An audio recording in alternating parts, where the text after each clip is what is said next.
Welcome everybody to the Get Bit Podcast, the podcast for blurs, for nerds. If you have a fandom, you are most certainly welcome here.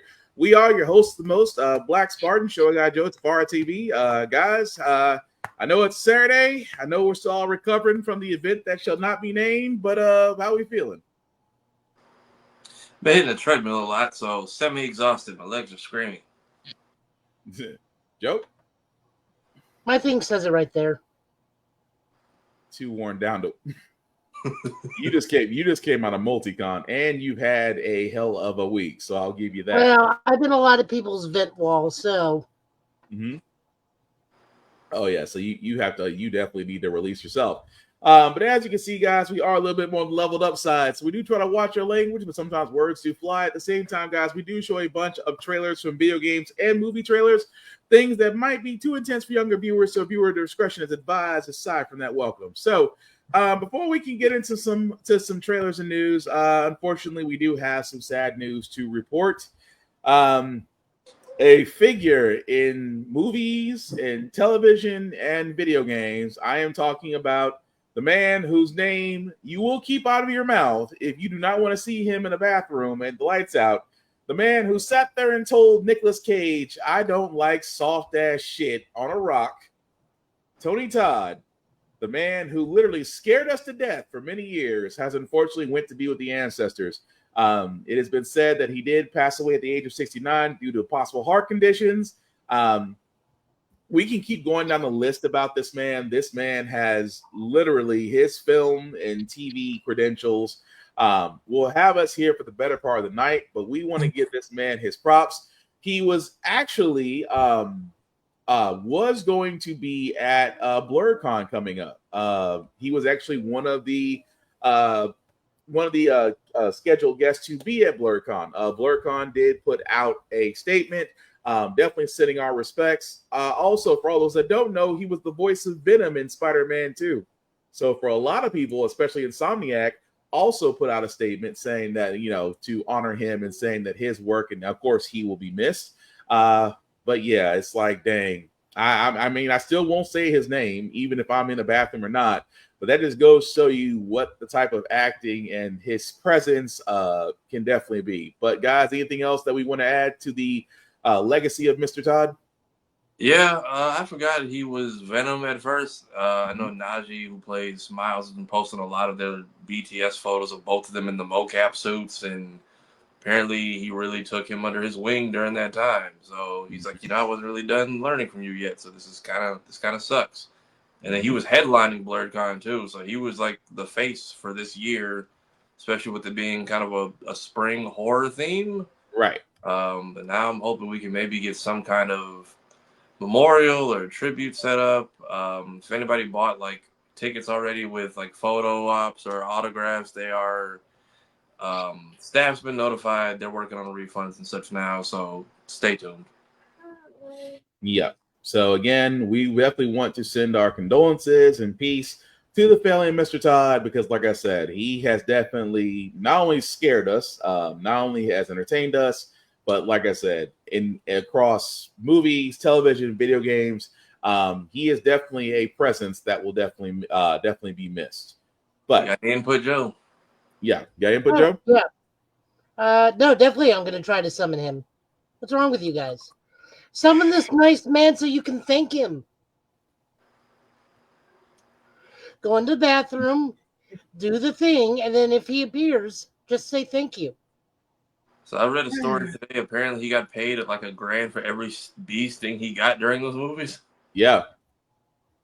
And that's, I mean, the fact that, see, I thought that was, I'm not going to lie, I thought that was CGI, or it's like, no, he really did have bees on him. I'm like, man, there's not enough money in the world. But I need an army of keepers with smokers at the ready at all times. Right, because you're going to stand and tell me, okay, so for this movie that I'm not going to, of the name that I'm not going to say, we're basically going to have flies, not flies, we're basically going to have bees attached to you while you look menacing. Cool.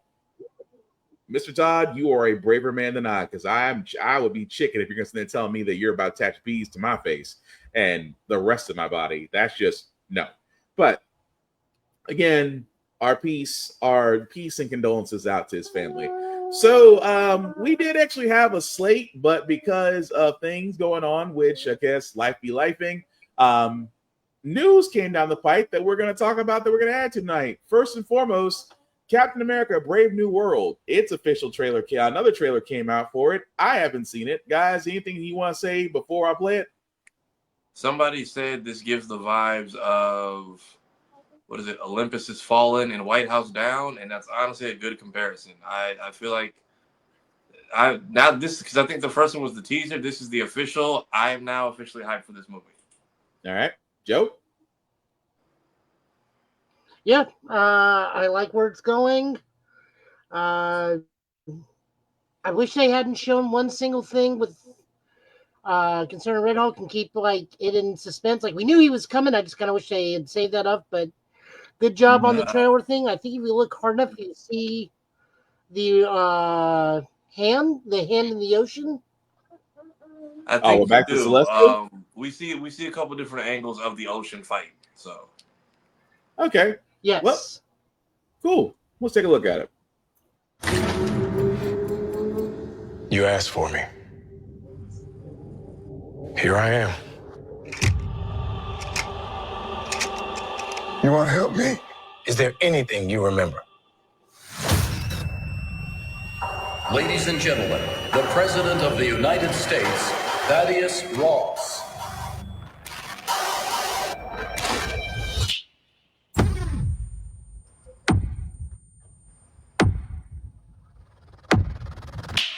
Whatever this is, Cap, be careful.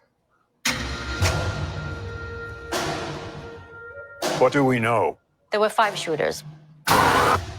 This was a coordinated terrorist attack, sir. I was a wartime general. Now I'm a wartime president. Your inner circle's been compromised. Let me fix it. Watch yourself. You're not Steve Rogers. You're right. I'm not.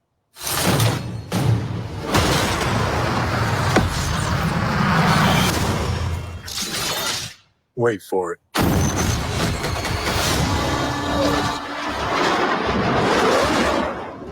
We're on the brink of war. I can't trust anyone. Nothing about this feels right. Captain America. You ever ask yourself, who's playing who?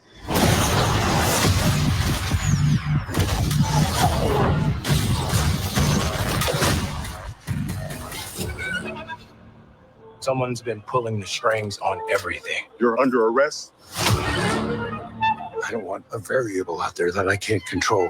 Stop! Captain America, caught without his wings. You'd like to play dress up and blindly execute the state's orders. Don't say I didn't warn you. What if this is a trap?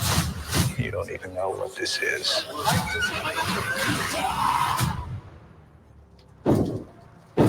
Since when were they red?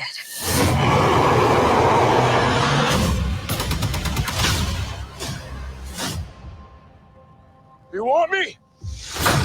Come and get me!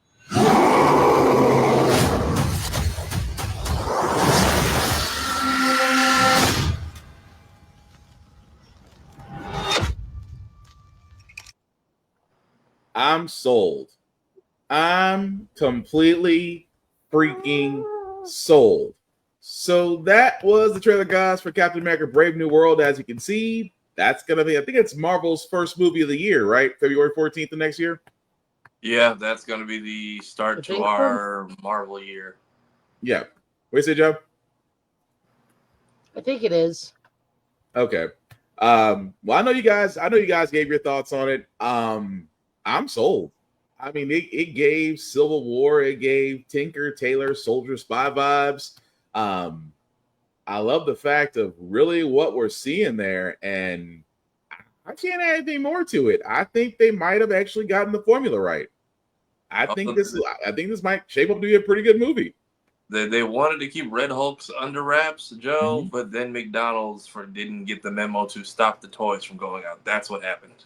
Pretty much. It's always McDonald's. That's always tell people, if you want to know what's coming out, follow the toys.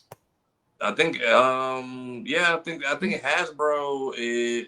There was like a whole truck set for Avengers 2, which leaked the whole scene with Ultron and Vision in the box, and that's how a bunch of people found out Vision was in the film for Avengers 2. But yeah, I'm curious. First off, poor Isaiah. This dude, that dude doesn't get a break. I hope he probably doesn't get released at the end of this movie. New ID and relocate the man, maybe. Everyone's saying they're really hoping to see his grandson become Patriot. We see the battle at Tiamat, right? Which brings vibranium into adamantium in possibly, and then curious to see. I didn't think it was going to be him and Ross being at odds the whole film, so I'm curious to see how that plays out, along with potentially Leader and then Esposito's character in the mix. I think the Manchurian Candidate is him.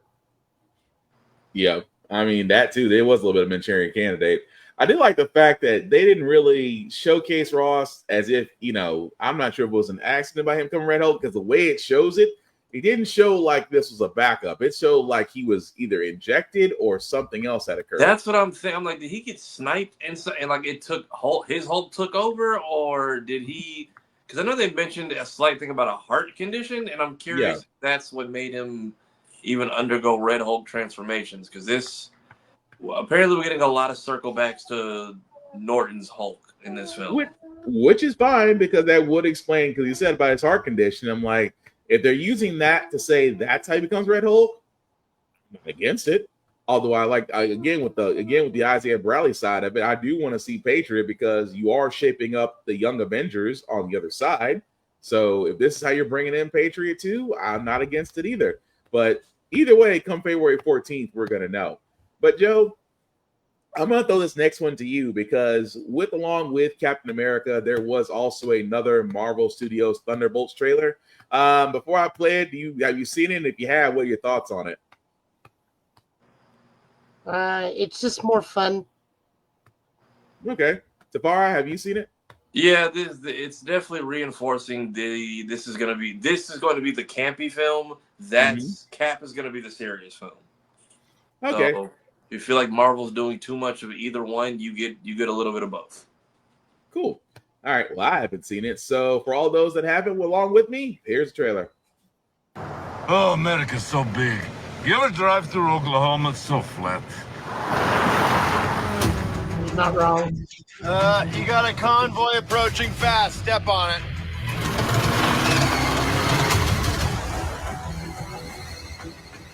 Come on, baby. Okay, a bit faster, please. Lexi! Okay, don't worry. Engaging defensive measures. Oh my god. Wait, that's not supposed Oh my god. Move the shield!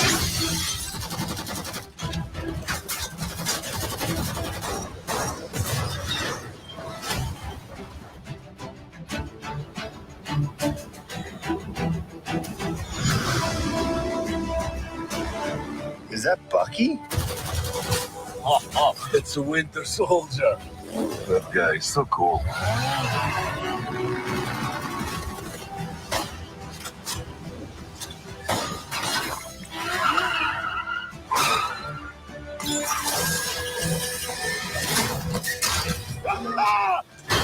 That's what they talk about!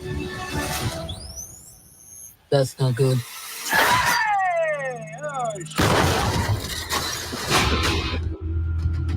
How crazy is it to think of all the monumental fights that happened exactly here where you're standing? I mean, the place wasn't cheap, but it's got good optics. Look at you. You are all so adorable. Eat shit, Valentina. Make up your mind. The assignment is... Oh, wait, hang on.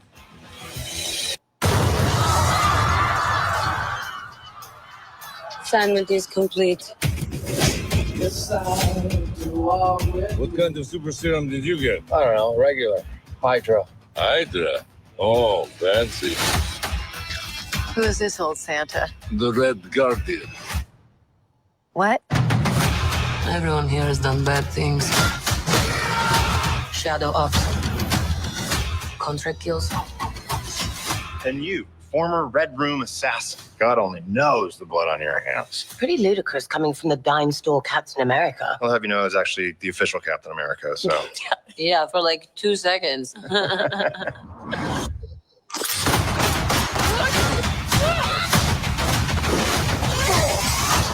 It's getting so tense in here. Who are you? I'm Bob.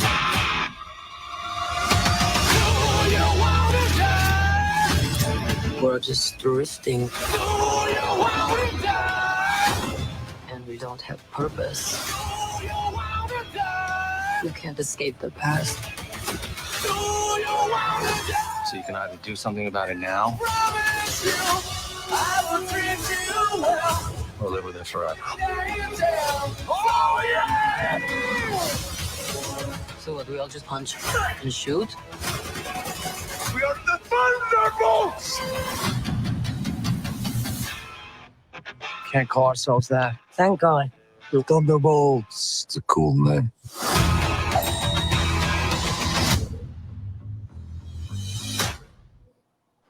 All right. So that was the trailer, guys, for another trailer from Marvel Studios Thunderbolts. As you can see, coming out. Forgive me because I should have that up. May 25th of next year. And of course, Lady Mandalore has joined us. Hello. Hi.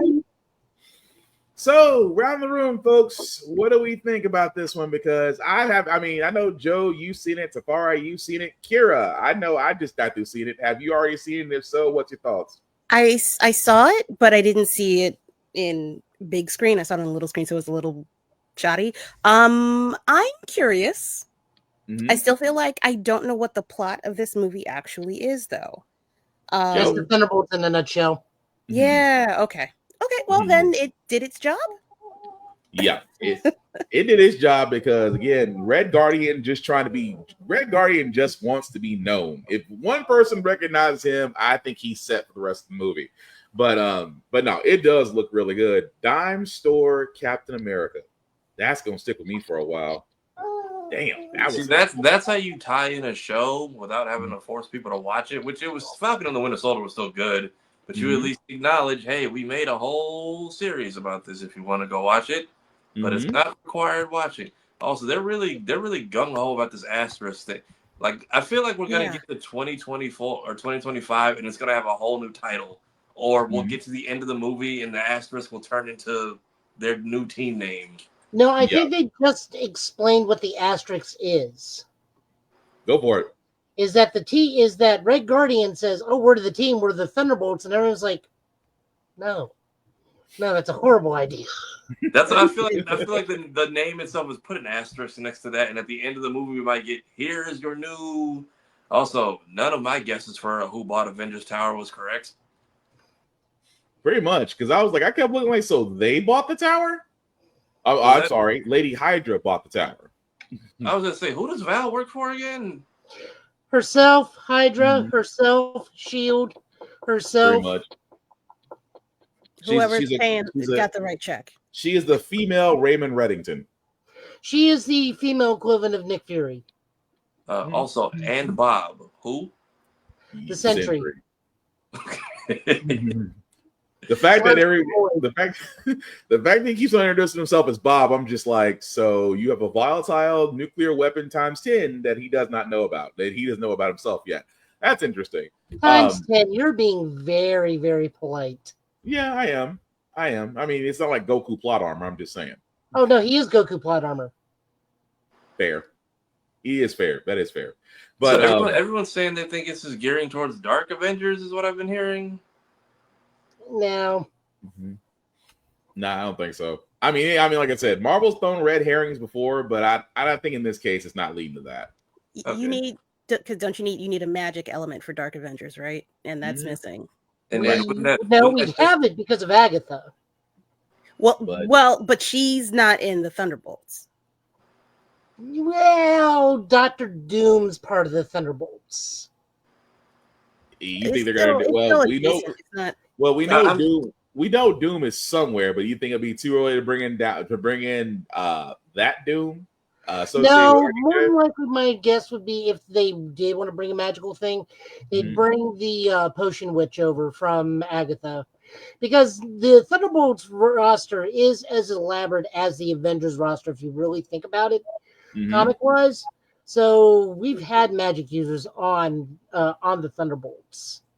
I wouldn't be shocked if she did show, especially because everyone in there will clearly do whatever kind of contract for money. I wouldn't be surprised if they paid the Potion Witch a fat stack just to show up and do whatever they need her to do. Her actual character is a cousin to Johnny Blaze. I was gonna say she she's a survived Ghost Rider Agatha, tie-in, so right? yeah. That was the connection I missed. That she is a cousin of Johnny Blaze. Thank you, of Johnny Blaze. That's the connection to Ghost Rider. Is Johnny Blaze like strictly out of California?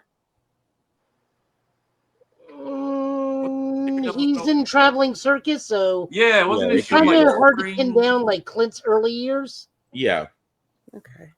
I only ask because she's tech. I mean, if you want to be real fucking nerdy about it, Jen is flying off towards the west. I mean, technically with Johnny, they try to make him seem Californian, then it was Texan, then depending on which story you follow. They always try to make him which version of Nick Cage you got. That too. Depending on what version of Nick Cage you got. Jesus. Do we think we'll see the Power Broker make a return at all between these two films? Yes. You could have just left her with the keys to the kingdom. I mean, she's sitting in Madripoor, so yeah, I do see her popping up in I do see her seeing Brave New World, and I also see her popping up in Thunderbolts too. Okay, because that's like the one loose end I feel like it's running around that nobody has mentioned. Oh, she's the common link. She could be the common link between Brave New World and Thunderbolts. I really do believe that. Okay, but I'm glad you're on, Kira, because I know this article before we get to this one, because this one, the one I want to talk to you about, because this is up your alley. But before I do get to that, another reason that we keep on saying that Marvel needs to look for directors instead of doing dumb stuff like this. What I mean by that is, guys, is that the director for Godzilla -1, which by the way will be back in movie theaters, if you haven't seen it. Of course, the director from Godzilla -1 sat there and said Kevin Feige, the head honcho at Marvel, said to him that Marvel is having meetings every day to see if they can replicate the monster movie. I think it's just lip service. Marvel, there is one thing to do about this whole situation, because if you haven't seen Godzilla -1, again, I recommend that you should. Very well done monster movie, right there with Kong, Godzilla and Kong, if you haven't seen that series either. But Marvel, if you want to replicate the success of Godzilla movies, hire the people that directed it. I mean, right there solves the problem. You're having multiple meetings every day to see if you can replicate it, and the people who have done it are free and clear. But at least I think they are. At least I think they're free and clear. What would it be? Fin Fang Foom versus U.S. Kaiju, and that's it.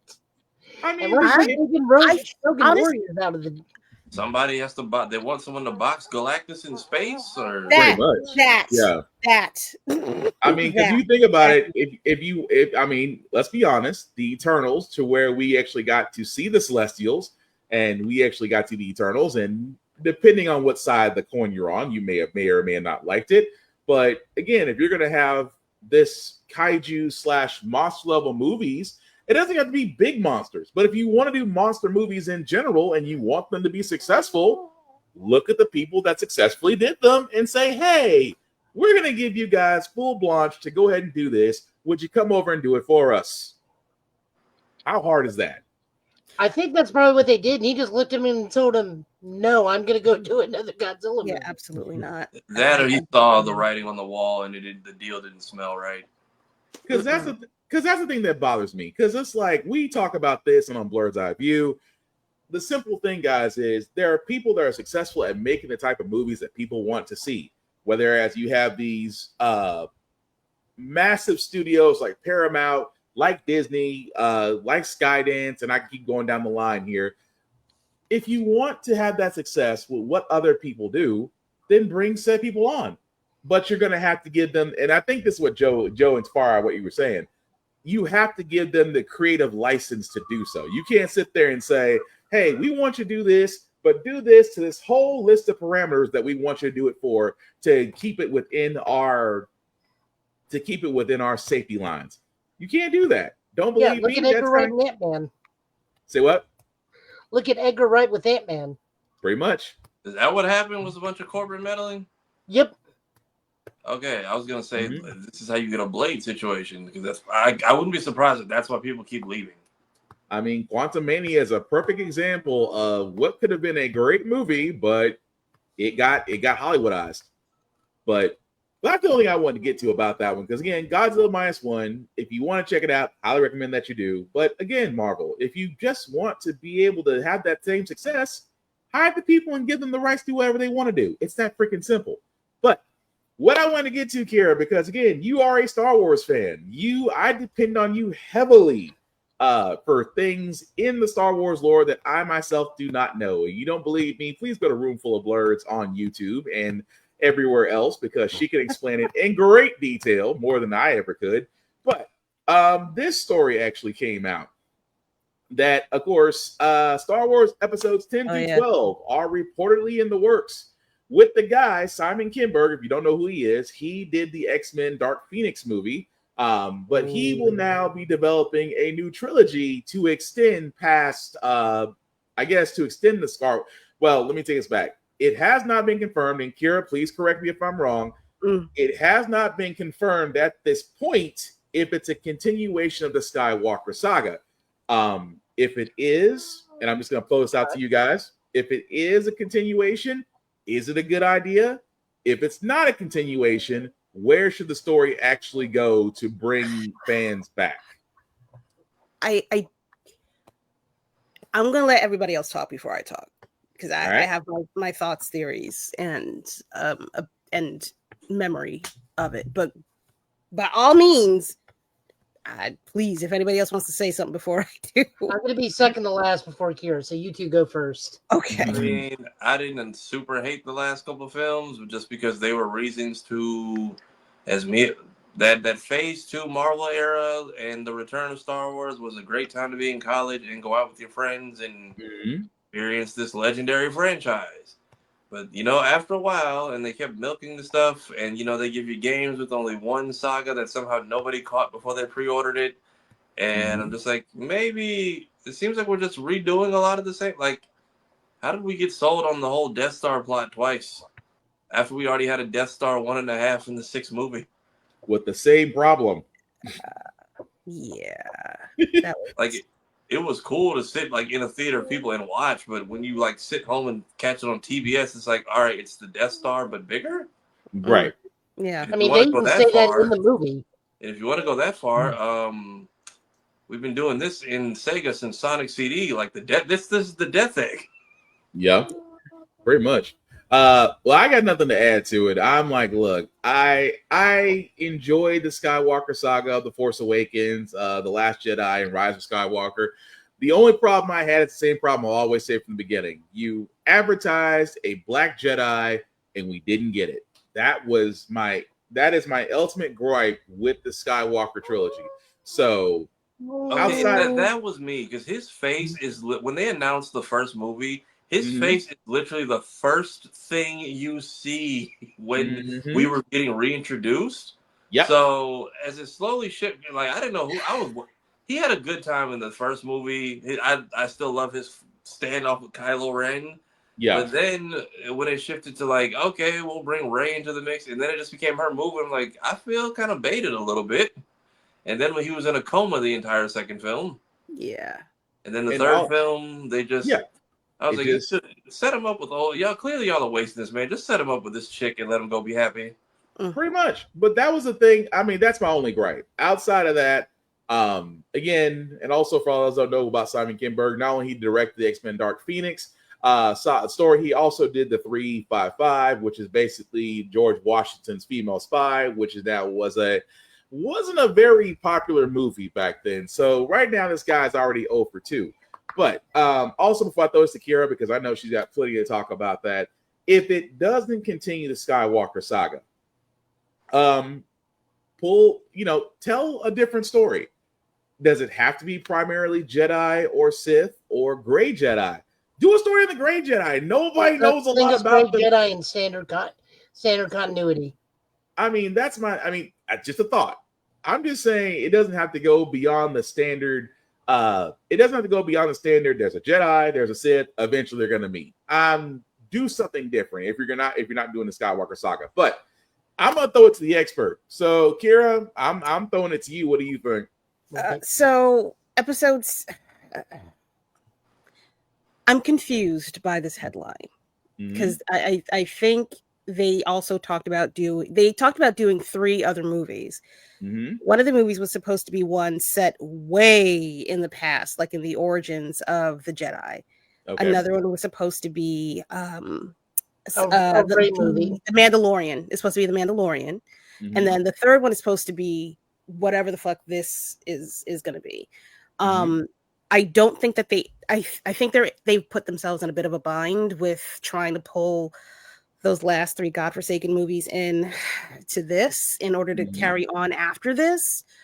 I think they're going to have to put a little bit of their peanut butter with the jelly in order to land this properly. The only saving I would like to put some silver lining on Mr. Kinberg's name. He did help write some of Star Wars Rebels. Okay. So he does have a history with doing good work. It's just that when it comes to directing, not so much. So the bottom part of that title makes my heart sing. I think he's great as a producer. I think he's great as a writer. Directing, maybe have several seats. I'm more hopeful than I thought I would be. I'm more hopeful than I thought it would be. I'm very scared for that last movie. I don't have a lot of hope. I'm not gonna hold you. I think they have had a few stumbles with a few of their titles on TV recently. Was not a fan of the first half of Boba Fett. Didn't really think we needed a Boba Fett. I was excited to see what they would do with it, but ultimately was like, do we really need this? And I think not Andor. I can't remember. There was something that was kind of off about Andor. Andor Rogue One. Yeah, I liked the beginning of it, but then like towards the end, it started to turn into something else in the middle, and then at the end when they had the prison escape, that was like chef's kiss. That was great. Okay. It's a little bumpy to me right now. Like their wheelhouse with Rebels finishing off that series, perfection. No notes at all. I like Ahsoka. I like the Mandalorian. I really hope that oh my god, I just forgot his name because I'm having a stroke. Oh my god, I really forgot his name. No, Stepdaddy Star Wars. Dave Filoni? Yes, thank you. I have a lot of faith in that man. I have an enormous amount of faith in that man. And I really hope that he has a big fucking mouth when it comes to these movies. He doesn't, and because he's the creative director over everything, I feel a lot better about it. I'm just not certain. Everybody wants to try to redo the wheel. Sometimes you don't need to do that. It's okay to expand, but don't try to make the new thing the Skywalker thing. Like we don't. I don't need that. I really don't need that. Gotcha. Okay, so it just seems like right now it's kind of a we hope situation. So we can leave it at that. We hope it's going to be good, and we hope you don't repeat Boba Fett. Joe, or you can just go ahead and give us the Mandalorian movie. Oh, they're going to do. Oh no, that's happening. Oh, they officially. Let me stress this: keep the Mandalorian movie in the same way and format as the actual series. Yes. Please don't Hollywoodize it. But again, we hope. But speaking of Hollywoodizing, before I get to the Mufasa trailer, wait, I'm sorry, Joe, you saying something? He didn't my say whole anything. thought on everything? Yeah. Oh, my bad. You quiet. You got quiet. That's on you. Go ahead. I was waiting to be introduced. Yeah. You are introduced, Joe. I passed the torch. First and foremost, Mm-hmm. save for his Rebel stuff. I do not have good hopes for this, especially if it's a trilogy. I swear to God, if the third movie says, by the way, Palpatine's back, let us know what you thought in Fortnite again. That ain't going to fly. Doesn't mean if we're talking about resurrections, they got the worst guy in the world to do it because his Dark Phoenix was god awful. Mm-hmm. I don't think we're going to get most of the principal cast back if they are going to continue with the Skywalker side because, oh my God, it's time to move on. Like, let it be about Rey's great-granddaughter or something. I don't care. It could be about Lando Calrissian's great-great-grandson, Chance. Sure, we'll go with that. I'm purely pulling Chance out of the thing. I know his old continuity, Lando Calrissian's actual son, but, you know, I'm just saying move on from the Skywalkers and do something different cinematically. I'm so sick of it. Let it be freaking Broom Kid from the 8th movie. And let him go on adventures of cleaning up the galaxy with a broom using the Force. I don't care. Let it be something different. I'm so sick of the Skywalkers. So unbelievably sick of the Skywalkers and the Jedi and stuff. We're actually learning, a lot of us, that if you don't include a Jedi, people are just as happy because we're looking at a corner of the Star Wars universe that we don't get to see too often. It's why Outlaws, despite it being what it is and not performing as well as we thought it'd be, it is a fascinating and wonderful look at a side of the universe we do not get to see. And that's what we need to be seeing in these Star Wars movies. I'll be honest, I am not looking forward to this upcoming series. I'm going to give it a shot, but I do not care about 5 kids in space. I am old enough to where I can say what that show is at least 8 different times. One of them being Explorers, one of them being Space Cases with Walter Jones. I do not care what you 5 suburban kids find an Old Republic ship and go on a galaxy hunt. This last series, it tried. It tried. We had great representation, but that story got muddled, and it was really not great. I agree with Kira. I don't even know about the prison break because the moment he got in prison is when I stopped watching Andor because I don't think that guy can act solo and needs that KS-2O unit to help balance him out. I was going to sit there and say, at least it's not tattooed teenage alien fighters from Beverly Hills. Look, I can beat you with Mystic Knights of Tirnanog any day of the week. I'll watch Mystic Knights of Tirnanog before I watch that Final USA season where crappy they Power had Rangers Night? thing. Yes. I will watch that first before I watch that. You're lying. I will watch that first just because of how bad it is. But I just remembered something about the movie. It's supposed to be about Rey and taking the Jedi teachings and kind of going out into the universe. Huh?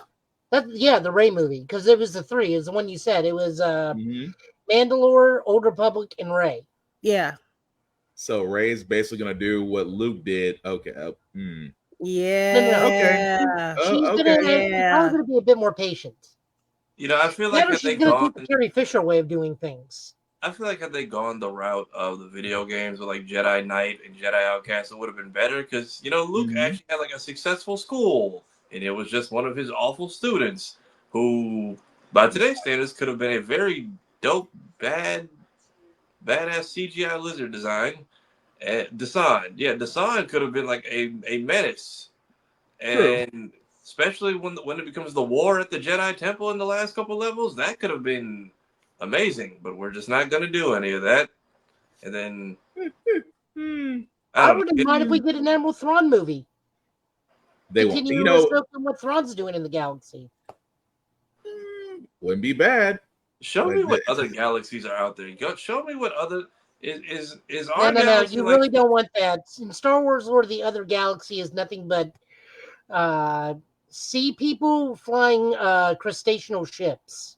But if it's the story, but I will say this: if the story is written right, it could work. Forever. That's all I'm saying. It depends on the story. It's always in a galaxy far, far away, but imagine that's the story of other people like watching. Like, what if their galaxy is the Earth of the entire like existence? And they're just like, that place is ghetto. They fight every 100 years over the silly shit. I mean, that's Mandalore. Like, show me somebody from another galaxy. Show me somebody from another galaxy getting displaced in this one. It's like, oh god, I do not need to be here. You just described BattleTech, where the clans invade the inner sphere, Tafari. That is a fair point. But Tafari, I gotta throw to you before we get to Mufasa, because sir, there's a reason why I sit there and say you're famous, because only he can get pictures like this. Oh yeah. Shout out to Sonic Expo. He was such a cool guy too. Got a few minutes. Smaller con, more niche event there. Him. I want to try to get him. Jason Griffith, who is Sonic in like 06 and Sonic X, as well as Ryan Drummond, who did the initial game voices for like the Adventure all the way to, I want to say, Advance 3 and Sonic Heroes. Mm-hmm. But they told me like, yeah, we can't make any interviews happen. Go to the table and shoot your shot. And I'm like, let me go ahead before everyone gets in here, because it was still, a lot of cons are doing this now. They'll give you like an express hour for the VIPs in the vendor hall. So I was like, let me try it, go up there. His agent was cool. Nobody was at the table. He was like, yeah, just ask 3 questions and be done. I got like 5 off, but he was being very professional about it, which I respect. This is a new event, so I get it. Mm-hmm. He's also got another movie coming out, but I will put all of that in the interview. Hopefully have it ready for Friday. But yeah, Lee Medju, man, cool people. Agent Stone. But how was the rest of the con though? Because I'm gonna throw it to Joe too, because Joe went to our local con here at mostly Music Con as well. But overall, what'd you think? I like it. I think they got potential to grow. I think moving from the esports center to where they moved to was the right move, because it's just enough space, big enough for everyone to move around, but not everyone's crowded. I think they've sold out almost all their badges, but there's still not like a plethora of people in each other, like crammed, free parking. Whereas the esports center, it's nice, and they can still close off parts of it, like DreamCon did the first time I went. Still paid parking, the hotel, the location. They have room to expand, and I think this was a smart move for them to keep it here. I saw Crystal Chanel was there today. The one day I don't go, but hopefully connecting with her tomorrow. A couple other people I've seen in the Sonic space. So it's always interesting being at like a niche event for a specific one thing. So, gotcha. And then I've never seen like speed running in person, but apparently they people do that. So I saw a couple speed runs for Sonic Adventure, Sonic 3. Apparently there's a tournament edition of Sonic Riders that people do. A couple people who worked on fan games that are very big were like showcasing them. So it was interesting. I like it. Cool. Joe, before we get to Mufasa's final trailer, sir, what did you think of Music City Multicon this year? It was fun. It existed. I was there. I took a nap. I helped out with the judging. By that, I mean I turned down a television by one of the judges who didn't know how to do it. Talked to some friends. Saw the Kentucky Ghostbusters. Asked why they were there and why we weren't, what they were doing there. And then went home. It sounded like beef.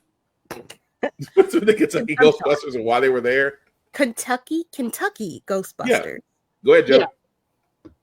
I mean, I'm part of the Tennessee Ghostbusters. Okay.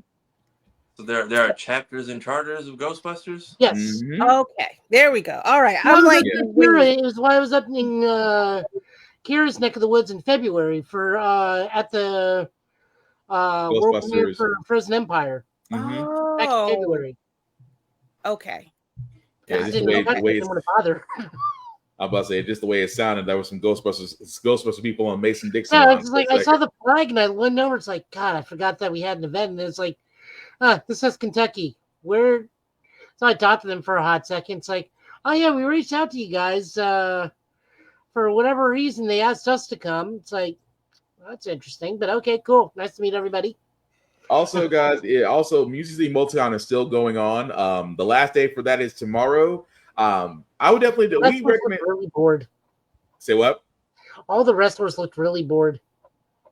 Damn, that's not well. They're like Jake the Snake, Brutus the Barber Beefcake, Mm-hmm. Billy Gunn, and one of the TNA knockouts. Was it just low turnout or was it high turnout? Mid turnout, it's just no one was going near the wrestlers. Like poor Jake the Snake, he just looked bored out of his mind. Damn, kids don't know what they're missing these days. But again, tomorrow I think it's still going on till what, about 6 p.m. tomorrow, Joe, or 5? Yeah, I'm at work.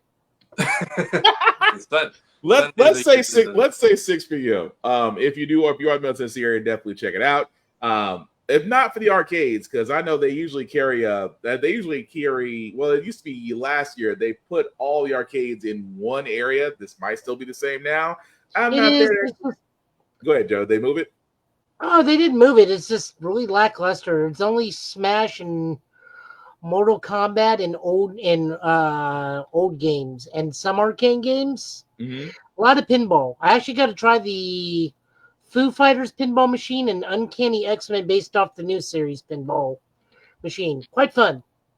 I was gonna say complete with both photos. I'm sorry, that was wrong. What? That was wrong. That was so wrong. Okay, he tweeted today that he lost 1,000 followers, and I was like, let me go to his profile and see what he said. And I'm like, oh, that's I see why. I have no idea. Dave Grohl? Bo DeMaio. No, Bo DeMaio, the guy, the original showrunner behind that. He finally said something. He said the quiet part out loud, didn't he? No, he just keeps posting a lot of risque photos, and they're getting riskier. Like, well, that's what got him. That's glass cutters that he's got on his chest. Jesus fucking Christ! Yeah, let's just say if you're in trouble with The Witcher, and why The Witcher people were telling the Disney people, it's like you need to be aware of him. Yeah. Although Witcher 4 is still becoming a thing. But if you want to know what we're talking about, the Witcher TV series. Oh, yeah, the Witcher TV series. People told Disney coming in, watch him, be aware of him. It's like, I got no problem. People want to live how they live. It's just like, dog, a warning. Like, a warning slide and then a second slide would be nice. Don't get me wrong. I know Twitter's the dark place, but damn. He's doing his best strung up Magneto impression on like every. That's the best way I can. We wonder why we're all moving to Blue Sky. I kept hearing that at the con. They're like, "Yeah, catch me on Blue Sky." Like, I'm on Twitter, but not for long. Yeah, you guys should move the app's account to Blue Sky or the con's account to Blue Sky. It's more friendly over there. And I'm like, I might need to just go ahead and get ahead of the curve on this one because. It sounds like there's gonna be a mass exodus. Because they're afraid, and we're not going to try to get to this in politics. I promise I'm not. Is because of where we are now, Truth Social is going to migrate back to Twitter. Oh, easily. So all of us are moving over to Blue Sky. Wait, Truth Social's migrating back? Yeah.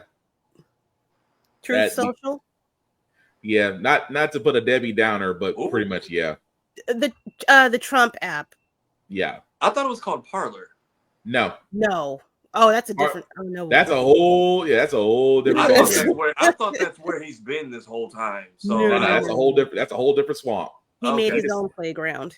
Yeah, he pretty much made his own mud pit. But anyway, this is the swamp. Yeah, let's keep it happy thoughts. Keep going. Yeah, let's keep it happy thoughts. I did manage to keep up the streak of I didn't have to pay for that photo. Not that I'm like finessing people. All right, can we go beyond this? Oh yeah, I was just talking about the. He's talking about his streak of basically getting photos without paying. With photos, enlarge, Will. Oh, enlarge what? He was holding up something to show. Oh no, I've just got the press badge. I was like, luckily, it's not like I'm finessing these people. They're just kind enough to let me slide. I was like, can I just get one from like my Instagram and the thumbnail? He's like, sure, get in here. See, this is why you gotta go. See, before I play this trailer real quick, this is why you have to go with Tafari, because this man is just giving stuff. And I'm not saying because he's got luck tattooed to his ass. I'm just saying if you want free shit, stick with him. And for the next trick, the winning lotto numbers are rolling. If you give me winning lotto numbers, Tafari, I will buy whatever ridiculous purchase you want. You can have. I put that on all three of my kids. Anyway, Mufasa, Lion King, final trailer. Here it is. Well, what do we have here? Move your head and let me see. Come on. Oh, this is the thing. What thing? It's the thing. It's time I tell you a story. A story. So glad I brought some crickets. Rafiki, keep going. The story about a prince who would come to be known as Scar and an orphan named Mufasa. Two brothers who set off on a dangerous journey to find a new home and a new family. Why are you following us? I was hoping to find my pride. My name is Mufasa. I'm Sarabi. My name is Taka. He's going to start a new kingdom. Come with us. You don't have anyone. She does indeed have someone. That's Zazu, my scout. Don't eat him. You heard her. Do not eat me. Places to go, kingdoms to see. Finally, food. If you take my life, you will never find where you are going. Taka, do not eat him. Wonderful. Another we're not supposed to eat. You expect us to follow this hallucinating baboon? No offense. We go together.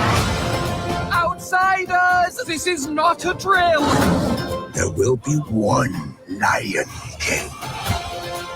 We have to carry on. We owe that to each other. We're trapped. What do we do? Get ready to run! I never signed up for this. We have come to rule without mercy. This was a bad idea. I will not bend to evil. We must fight together. We are nearing destiny, Mufasa. And so, the earth must shake. Oh, stand down. I am highly trained and occasionally offended. We go together.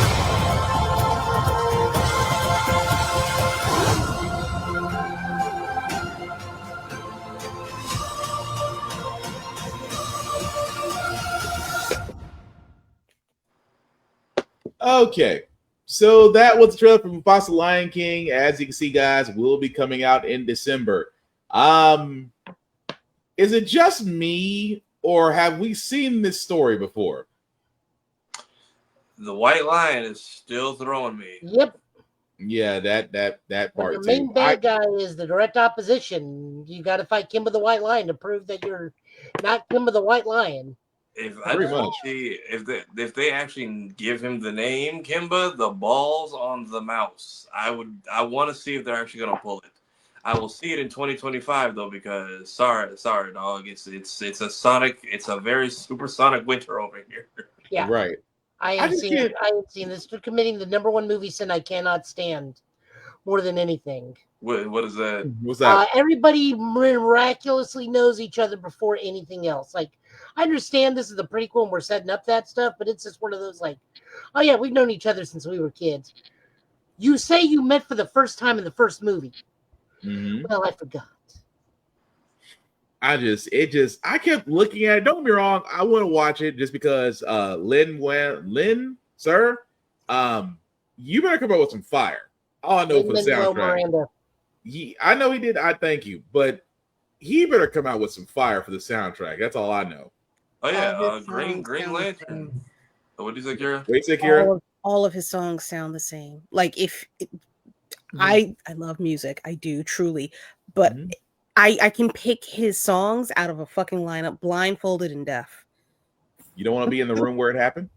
It's better when it's done by I'm sorry. the rapper. That was wrong. I'm sorry. I'll put myself out. Honestly, his music is better when it's done by other people and not Broadway singers. So, like Hamilton with like Busta Rhymes in it is so much better than the actual Hamilton. Wait, I'm curious. Time out. Run that by me one more time. Have you not heard that? No. It's a mashup. Yeah, there's like a whole nother version where it's all rappers doing Hamilton, not the Broadway cast.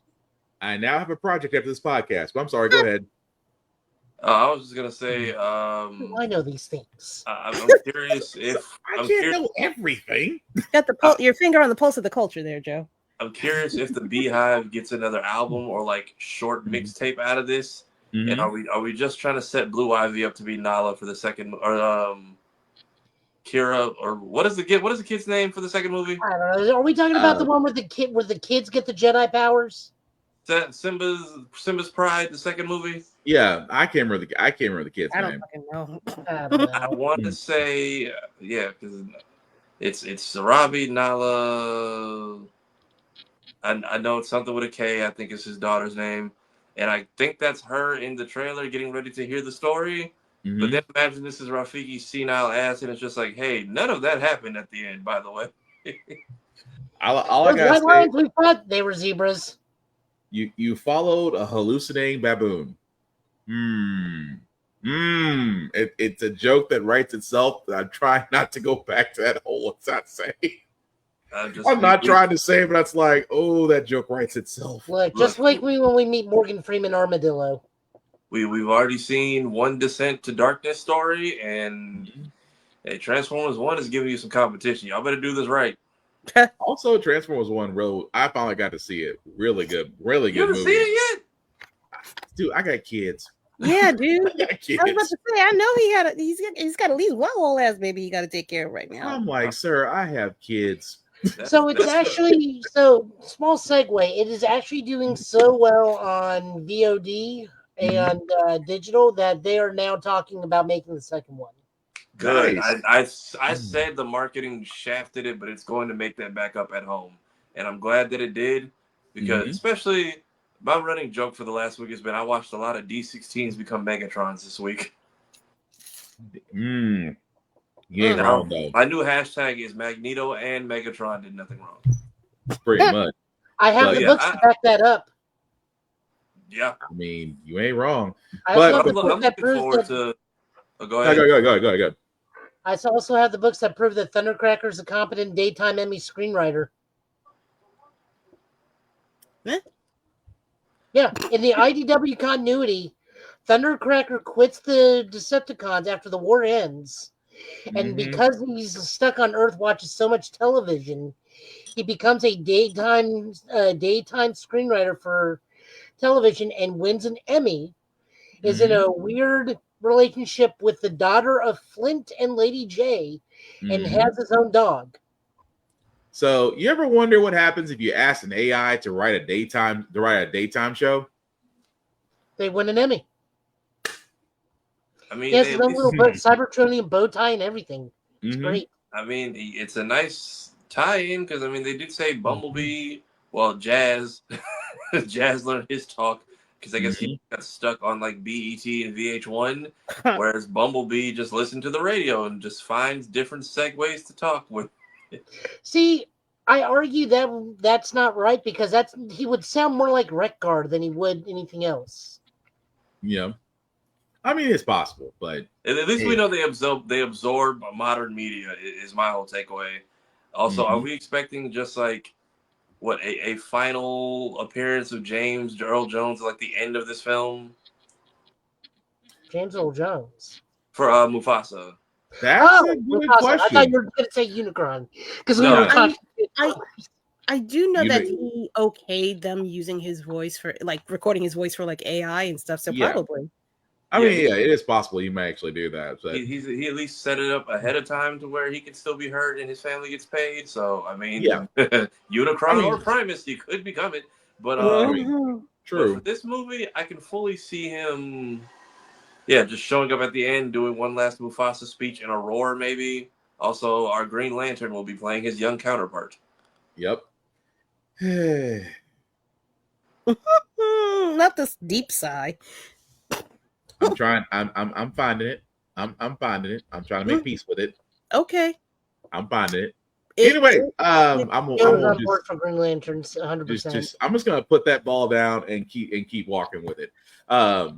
So we're all in agreement about Mufasa. So video game news before we move on to our show reviews. Multiversus. Anybody play that? Because that is a game that apparently is still being played, and I didn't know about it. But anybody else played in this room? I've checked it out every now and then. It's free. It's not hurting anybody. I'm annoyed in this new era of people who just sit on Steam all damn day and wait for they wait to see what the peak is, and the second you get like 5 below, look how far it's fallen off. Like there was what was a Wukong? Look how many people fell off of Wukong. It's like they finished the game. Right. What do you want me to do after the platinum trophy? What do you want me to do? But before I play this trailer, I gotta say something. You freaking okay. Let me stop because that was gonna be profanity. It's Warner Brothers. The reason why you get a game 9 times out of 10 is replay value. If you're just trying to get attention to see how fast you can beat a game, complete a game, speed running, cool. That's your bag. If that's what you choose to do. But for those in this room, we like to go back and play a game repeatedly. We don't want to sit there and be like, "Oh, I've beaten Dark Souls. Let me put it away." I would call you sad because you could beat Dark Souls once. Okay, cool. But the journey is kind of going back and doing another run through of things you might have missed or new games. I can only go Grace for so long. Right. Or you can sit there and just enjoy the game. My thing is saying that because this game doesn't have this many users or this game subscribers fell off is the reason why some people look at Helldivers and go, "Oh, Helldivers 2 looks really fun." But then you hear, "Oh, subscribers have jumped off. Well, the game must suck." No, people decide to follow trends. If you like the game, please enjoy it, but please don't ruin it for everybody else. Just say you like the game and move on. That's all I ask. But we are ignoring the fact that the WB did state that Multiversus is $100 million loss for them again. I mean, that's news to me. So it is. So they're writing it off as a loss. They're writing it off as another $100 million loss. Yeah. Although the funny part is they also sat there and said, "We won't get another Injustice, but we're going to invest everything we can in Mortal Kombat." We told y'all we didn't need a Gotham Knights or Suicide Squad game, and you kept doing it. Which even then, I think they're doing what I predicted they would do with that game, but no one's around to find out. There's like I think on Steam they have actively 300 people playing each DLC that drops, and it's just the YouTubers who are biting that bullet for us to upload the cutscenes. But I will say this: if Multiverse is fun, guys, please enjoy it. And also with this trailer, their new character, Raven. Sup?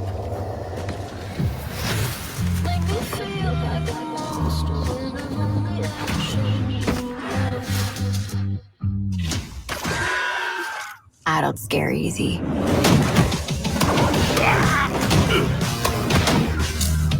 Oh yeah. Your stupid pink flip-flops are making me inexplicably angry. Stop flipping around and hold still.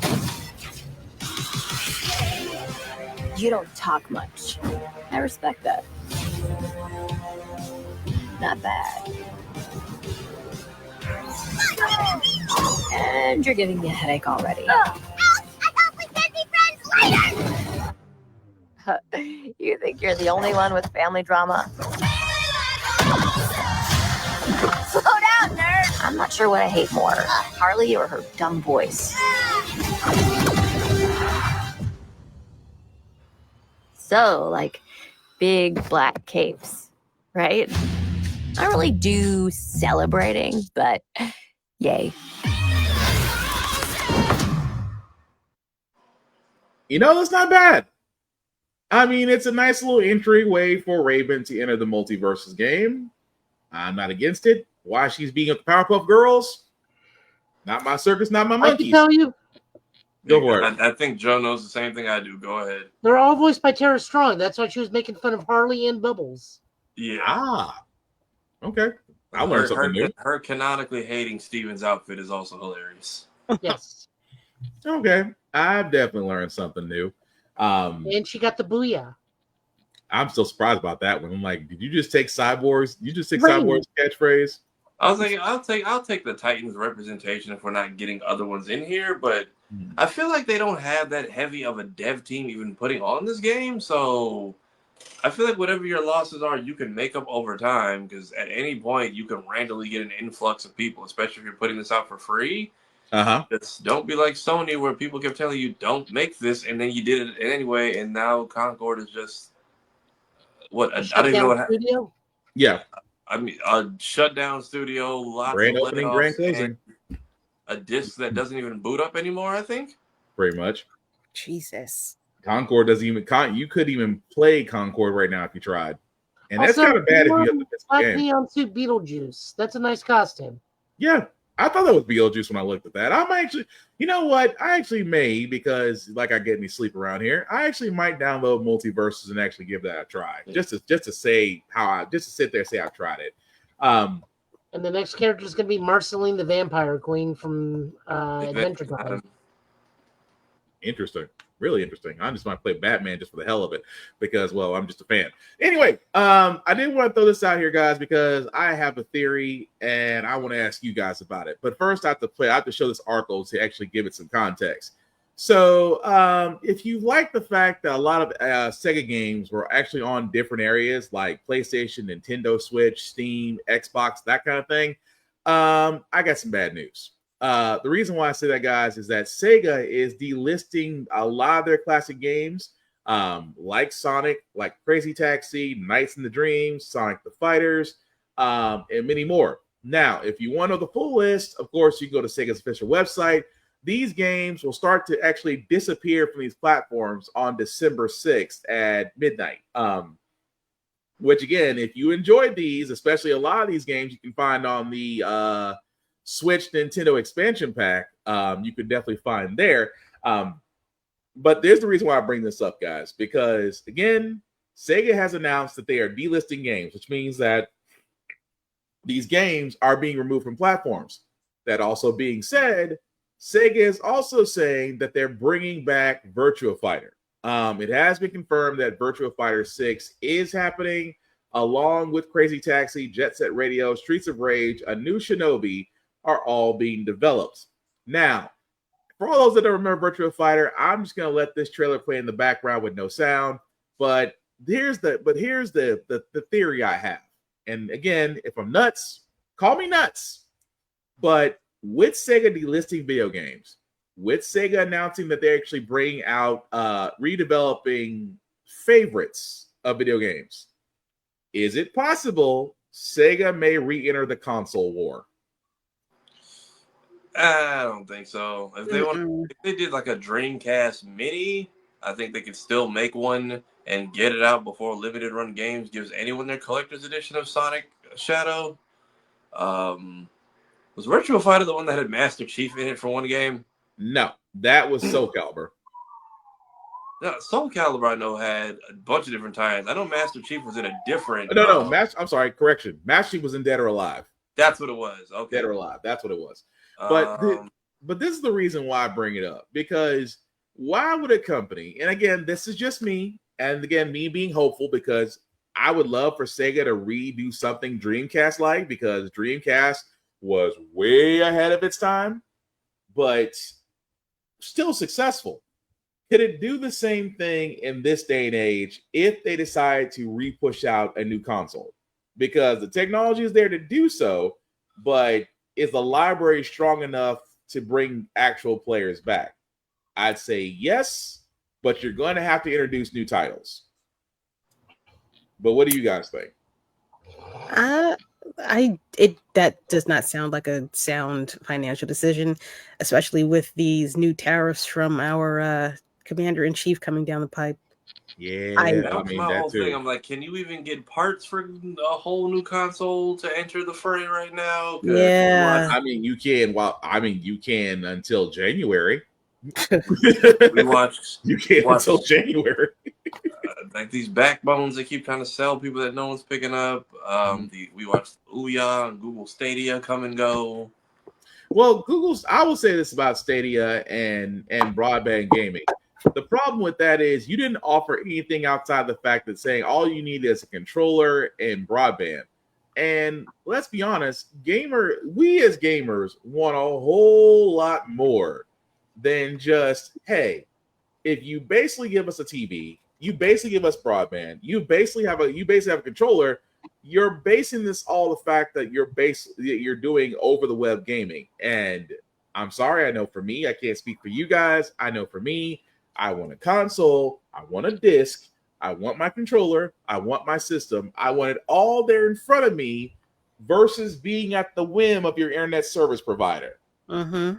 So that's why I say that unfortunately Luna and Stadium and the rest of the broadbands are not doing well. It's to me because of that. Because you're to there telling me, because one of the events, just like what Apple did, remember when Apple Music put YouTube on everybody's Apple Music, and how many people didn't want it? Most. Yeah, most people didn't want YouTube. Most people did not want whatever album, I forget what album it was, but the YouTube album that they were pushing on everybody's Apple Music, and it was just like massive rejection. The problem is you also have that ability with games. You can pull games that you no longer support. So what if those same people that are paying a subscription fee to pay said game, but said game's no longer available, you kind of feel screwed. Especially if you've made purchases on said game, like open sandbox games, for example. If you decide, if Fortnite decided to just 86 itself overnight, imagine all those players that spent thousands of dollars on their skins, on their skins, emoticons, dances. You don't own it. You just paid for the access for it. But let's just say Fortnite decided to disappear one day. Are you gonna get your money back? Or you're gonna be pissed. So that's the reason why I'm saying broadband gaming didn't work. Now, going back to what I said about Sega, I think Sega can work, but Sega does have to have some IPs. They do have to have a system that's similar to the Dreamcast with just better graphics and more powerful graphics. But I think Sega can do it. Sega is one of those companies that I think can turn around and say, we're bringing a new console in. Instant buzz. I think they can do it, but what do you guys think? Because I mean, that's my theory on why they're delisting games, why they're announcing new titles. Because why else would you be doing all this unless you're pushing something down the pipe new? Dreamcast Mini. That's Dreamcast Mini or Dreamcast Classic. But I know they announced they were going to do some HD updates to like Jet Set and Crazy Taxi, but it's just a matter of, can you bring the next couple generations that have passed into that new fray? That's really going to be the selling point.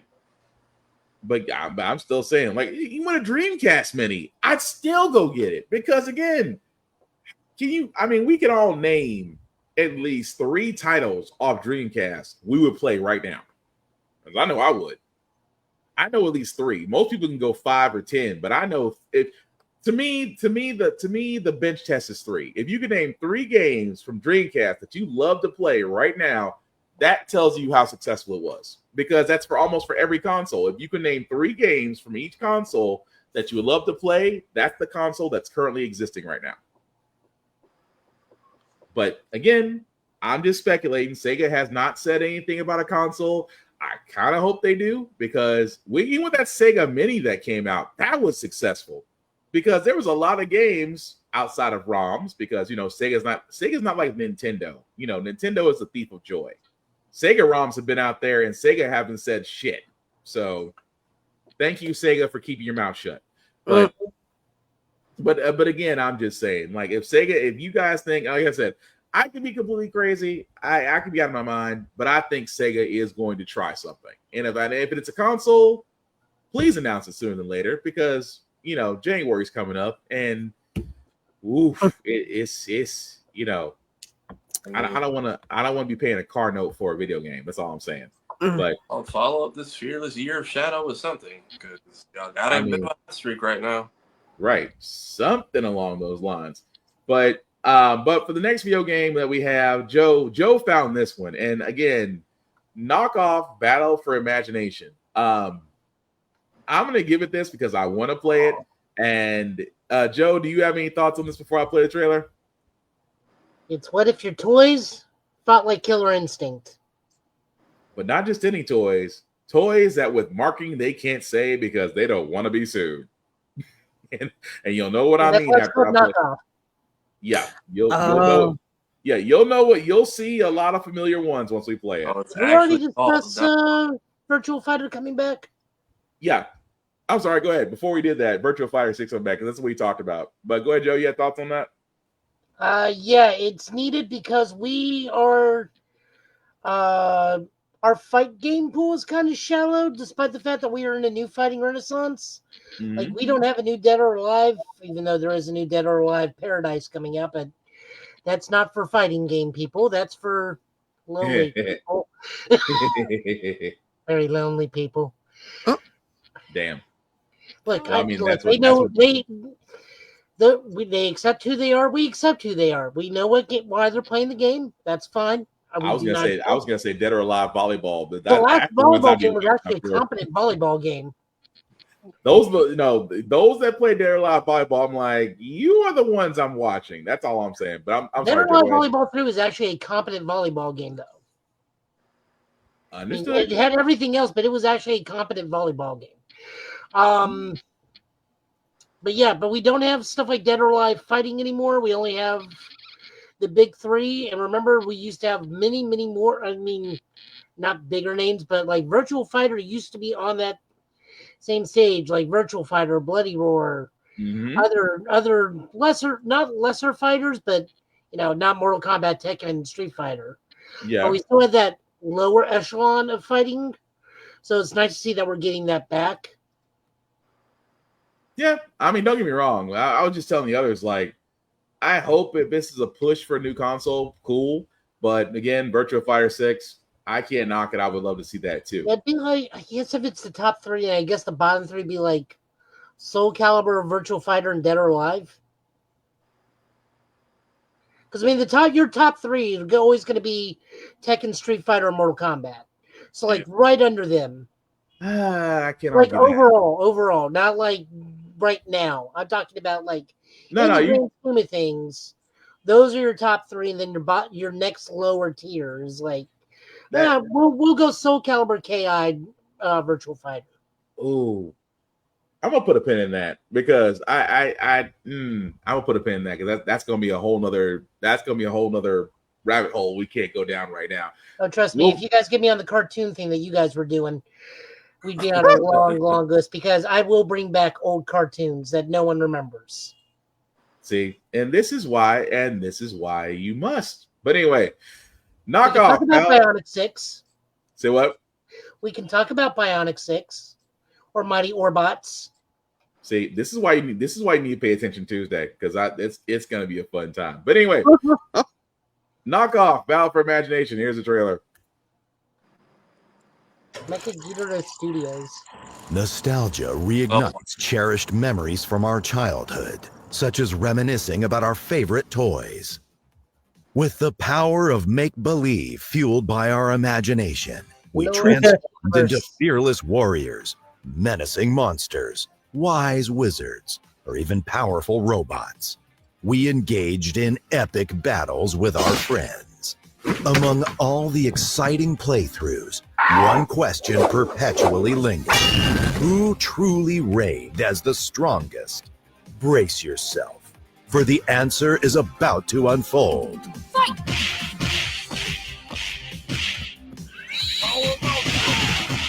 Awesome! Air combo! Reptile storm! Unblockable! Super move!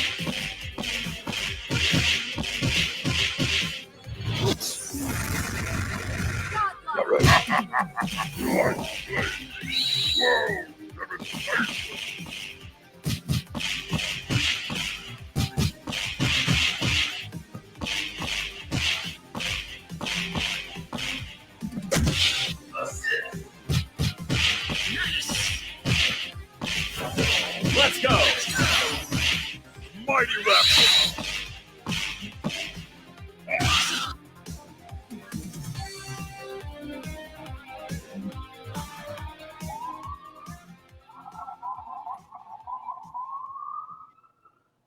Well, if there was ever an 80s montage, that would be it. That was knockoff Battle for Imagination. Again, look, Joe showed me this, and I'm like, okay, this is interesting. But am I the only one that saw a little bit of Play Fighter in that? It looked like Celebrity Deathmatch meets what was the superhero team of like action figures Nickelodeon used to run that felt action team now. Yeah, it felt like a mix of those two. I mean, don't get me wrong. I first time I saw, I'm like, okay. I like the fact that it's different. I like the fact that they were very, very careful as far as who they actually used and to make sure it was just enough not to involve the lawyers. But I mean, overall, it looks cool. I can't knock it. But what do you guys think? It's got an 8-character demo out right now. Oh, cool. Did it say for what platforms? Just about everything. Gotcha. But Kira, Tafara, what y'all think? I didn't dislike it. I think it's a very different take on fighting games. I kind of want to play it just to see how mechanics work. It plays like KI. I have not played that. Not gonna hold you. I know. I can't make fun of you. I can't make funny about not watching or playing something. So I'm just like, I had a lot of anger issues and I almost broke my controller. So I was off of video games for a very, very, very, very, very long time. It was like Jane. She has to wear a glove from how much like effort she puts in on her moves. She'll give herself a blister on the finger. Oh no, I would throw things. Sorry. No, understandable. Tafara, what do you think? I mean, first off, bring back demos. Right. If it's got one out, I might actually go play it just to see. There was very much clearly a knockoff He-Man and what was the shark cartoon? Street Sharks. Street Sharks. There was very much a knockoff He-Man and Street Shark in there. Was that Gundam? Yeah, maybe a knockoff of Voltron or Transformers. That one. Yeah, like I said, they did just enough. They did just enough to avoid the lawyers, because I'm pretty sure if anybody had seen something, they would have done a cease and desist so fast it would have been funny. But no. But if the demo is out again, I'm going to have to go look for it and download it because I definitely want to try it because it looks fun. The thing about it is, and I agree with Tafara on this, bring back demos. What happened? Demos are making a comeback actually because a lot of they're mostly RPG, and that's because what they do is they put out like the first act of the tutorial level, and then when you get the normal game, you get the option to carry over and skip the tutorial level because you've already done it. Yeah, that was Final Fantasy Rebirth. Final Fantasy Rebirth, Metaphor Reinfantasia was doing the same thing. Okay, because that's the one thing I was just like, demos used to be their testing. It used to be their testing, used to be their feedback, it used to be like, hey, do you guys like it? Does it suck? Do we need to disappear for a couple of years? That kind of thing. That's what it used to be. But if it is coming back, cool. Not knocking it. But again, I now have 2 projects after this because apparently the hip hop mashup is still stuck in my head. Thank you for that, Joe. But with that also being said, guys, the last video game review, the trailer we have, we didn't get to this one last week because of Life Be Lifin', but we do have another entry for Fatal Fury called City of the Wolves. If you're like me, you're trying to track down the main theme song for this. SNK has yet to release it. I finally did find the one for Street Fighter V. But anyway, if you haven't seen it, this new character, I'm trying my maturity level. Okay, here, I'll just say it because I have to preface this with the first. It is Kim is the last name, so it's Kim Dong-won. It's because that's an actual Korean name. He's the older twin between him and his little brother, Kim Jae-hoon.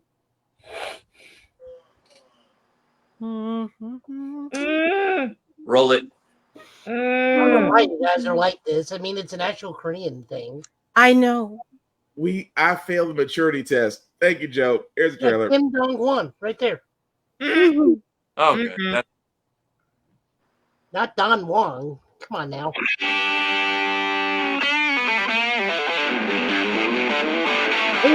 You can be my warm-up. Lily Pam. Come on, let's go.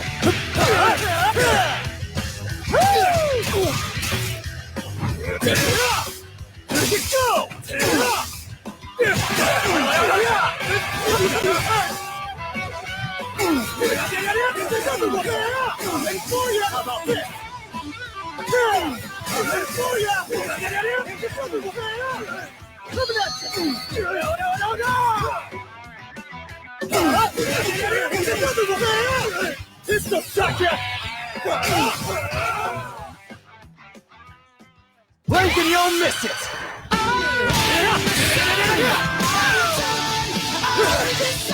Here we go! Gotta tell ya!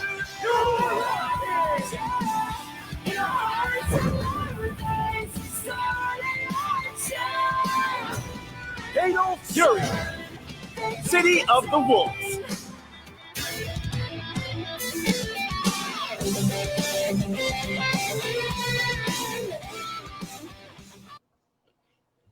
So the main roster only has like 2 more reveals. I'm fairly certain his little brother is going to be one of them, Kim Jae-hoon, who's got the fire. Don't know who the final character for the roster will be, though.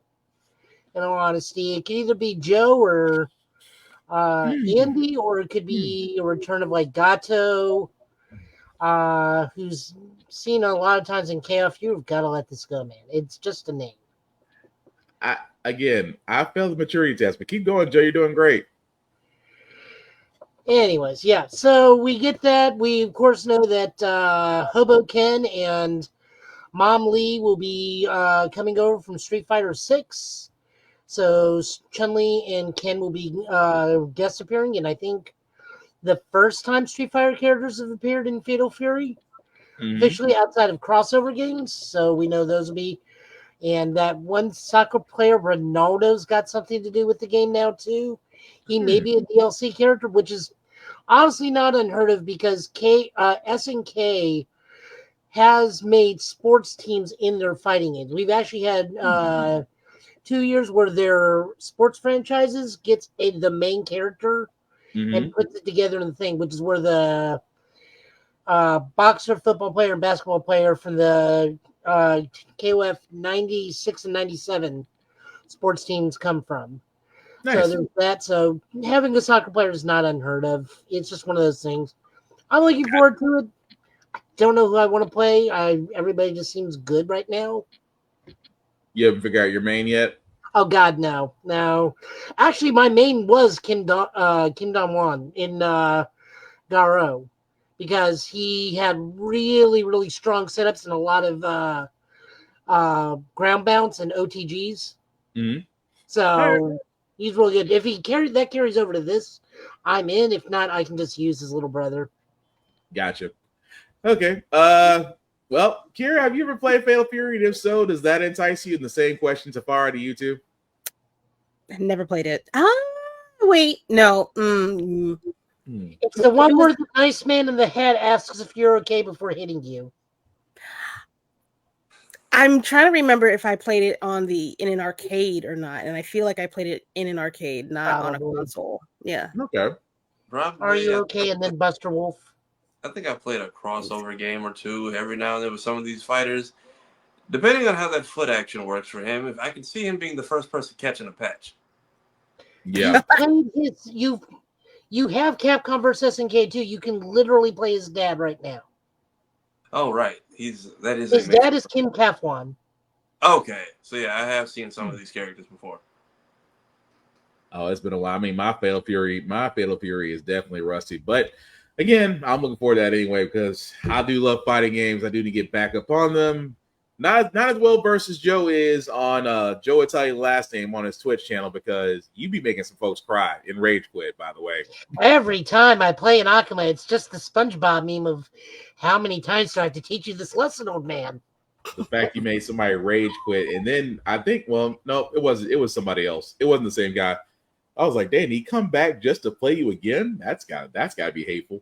But actually, that's very, very very unlikely, and I think it was just like short list that night, and we just got rematched. Yeah, that's what I think. Really hard to do on casuals. Yeah, But I'm again, go to on it with Terry. Nice. See, this is why I'm so freaked. I got kids. I just need to just accept that. I just need to accept the fact that I got kids. My life as a gamer is just reduced. But anyway, two of the bits. And their hands will hurt too much to do anything else. Oh no, I mean I'm cool on that part. I just don't have time. Time is my problem. It's either play video games or sleep. And I need sleep because a 1-year-old and a 2-month-old is whoo. But anyway, love my kids. Quick news before we get to our show reviews. Again, for all those of you, if you're like me, you're a Resident Evil fan. That's not what I want to do. Thank you. Resident Evil 9 rumors. Again, these are rumors. This is just as we get closer to Resident Evil 9 news does come out by Capcom. We do know this. It is going to be similar to Resident Evil 6. What I mean by that is it's not going to suck. It's just going to have more characters.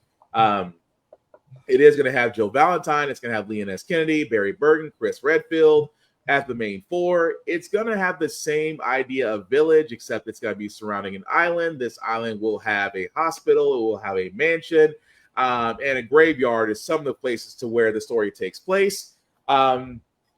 Really, I don't want to go too far into that just because, again, these are all rumors.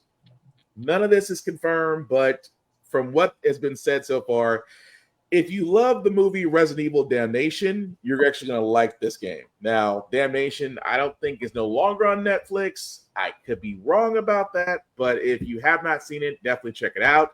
Because for some odd reason, animated Resident Evil movies do a lot better than live actions.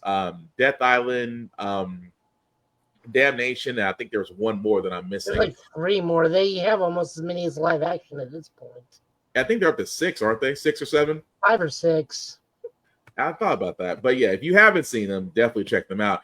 But if you're like me, again, I'll go back and replay 7. I'll replay Biohazard, which was 7, and Village, which was 8. Loved them to death. But for those in this group that are Resident Evil fans, are we looking forward? I know I'm looking forward to 9, but is anybody else looking forward to another Resident Evil game? I feel like they've got a new formula ever since 7. Because I know the old school style of playing Resident Evil just was not for me. Like I have 2 originally in the N64, and that just moving the C stick to aim around was just not it for me. But now this new style they got, which who was even our protagonist? Didn't we blow ourselves up in the last game? Yeah, Ethan Winters did die in 8, but his daughter actually continues the story now. Well, let me take that back. 9 is not going to continue where 8 left off. Okay. I do know that for a fact. 9 is definitely not going to continue where 8 left off because the DLC in 8 actually wraps up her story. I do remember. See, I remember him going and then his daughter taking over for a point. Yeah, because in her DLC story, she pretty much kind of comes into her own, which I'm assuming she'll pop up in another Resident Evil game somewhere down the line. But not 9. 9 goes into a completely different direction. Still the same kind of format as Village and Biohazard, but completely different story. Okay. But either way, I'm looking freaking forward to it. Kira, what about you? Do you I know besides Geek by Heart, who is probably right now somewhere in Silent Hill 2 right now on her page, but Survival. So what? I think she's tomorrow. Oh, she's tomorrow. Oh, I'm sorry. My bad, Lanny. You're probably going live tomorrow. But outside of any, have you dabbled in Resident Evil, or are you kind of like, I'm good? So the thing about me, I can't do horror games. I get immersed with any game in general. I need to sleep at night and not scream like somebody's trying to kill me in the fucking house. So great, looks gorgeous. Not for me. I'll gift you Outlast for your birthday. Oh no! Oh, she will fight you. She will fight you. Don't do it. I was gonna say, please don't give her Outlast. Kira will hunt you down. I won't. I'll say, yeah, no, it's a great game. It will collect dust. Hey, that's like sending her Dead Space. I'm not gonna do that to you.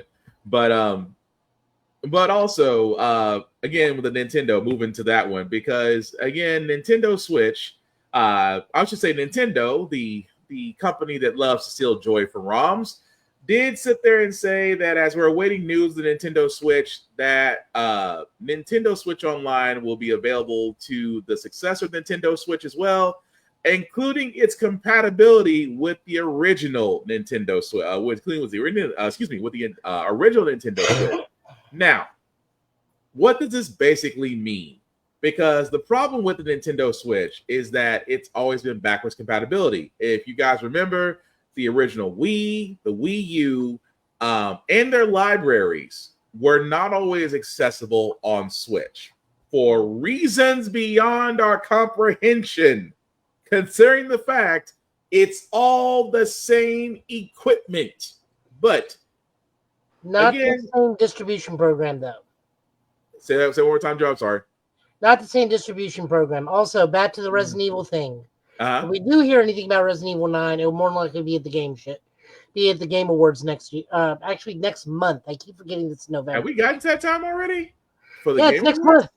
Everyone's thinking that everyone's assuming Helldivers is going to introduce the new enemy at the Game Awards. So now's the time to start speculating.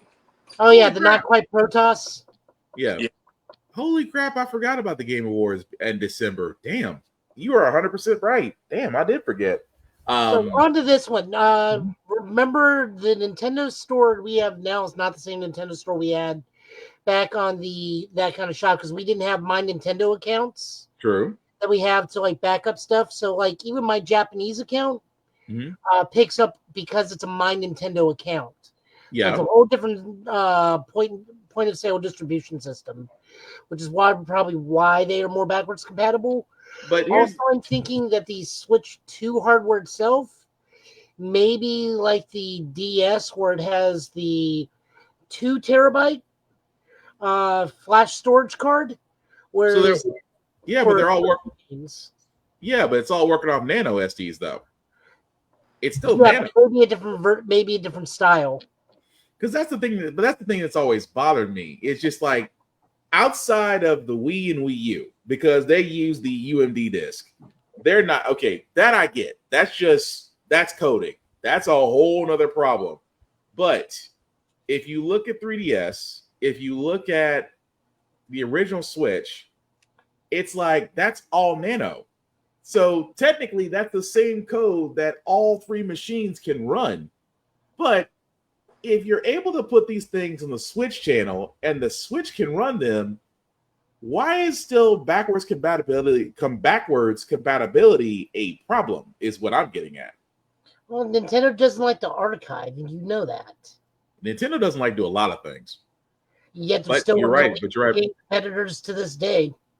I mean, no, you're right, because we kept on wondering about that one group. What was that one group that came out with a Super NES console that was playing HD games? I need to check up on that and see if they didn't get cease and desisted yet, because we thought they were.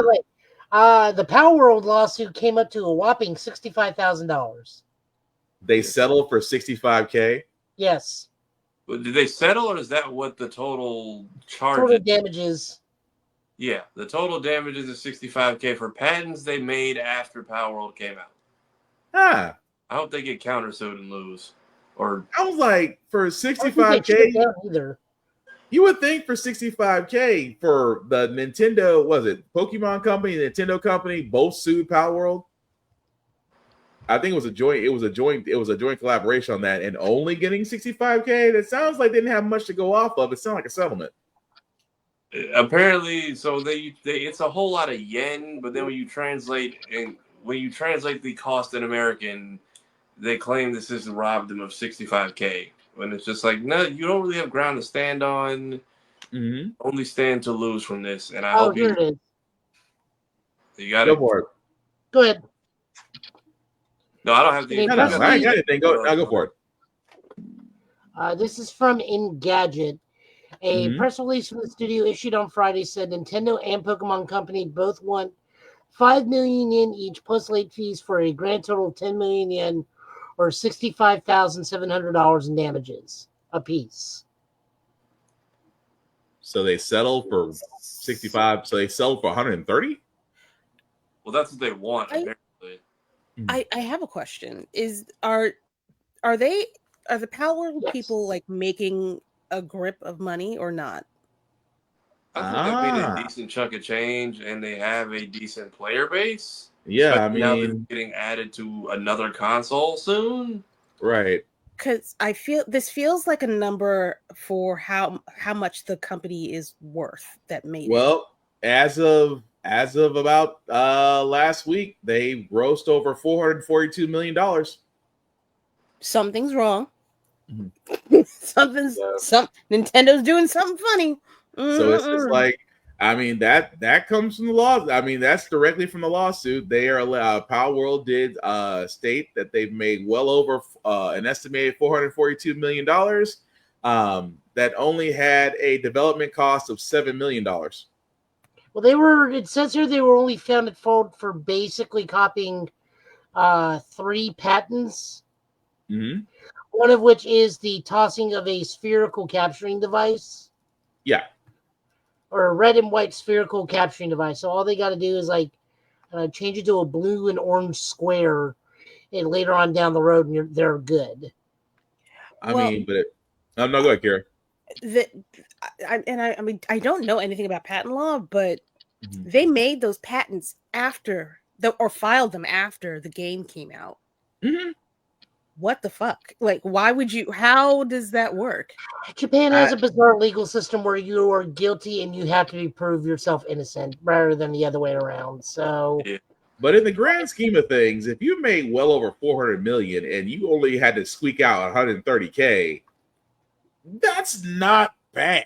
If you really think about it, Nintendo realizes they can't get them on anything more than those 3 things, so they're just going to get what little money they can. Yeah.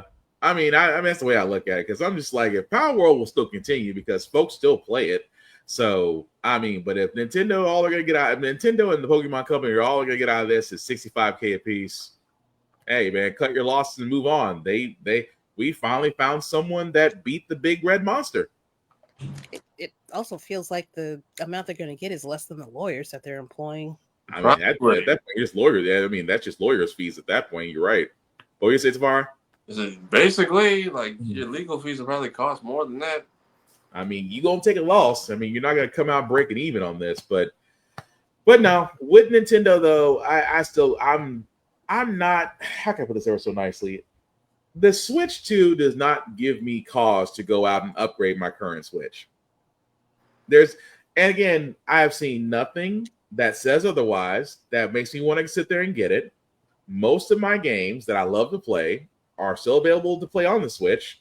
The Switch channels that I actually have access to still can do, even though I don't listen to Nintendo music, although it's available for anybody that has a Switch account, has a Nintendo account, if you want to listen to certain music. It's fine. And I'm just going to throw this around the room. Even with the backwards compatibility, if it's a thing, would it make you upgrade your Switch to the most next-gen console? Probably not, unless they're planning to switch to some new shape I've never heard of for whatever the game insert is going to be, because at this point, the Switch 2 is such a myth. I'm curious to see what's the difference that you couldn't just make this the original OLED. Mm-hmm. Joe? It doesn't bother me one way or the other. I'm going to end up getting it. I mean, I know I will. This is probably just going to be like a new version of the DS for the Switch, and just have one port for the top, one port for the bottom. Mm-hmm. I'll be able to port over all my stuff, be able to put in the same memory card, still have all of it over there. It doesn't bother me too much. Okay. Kira? Meh.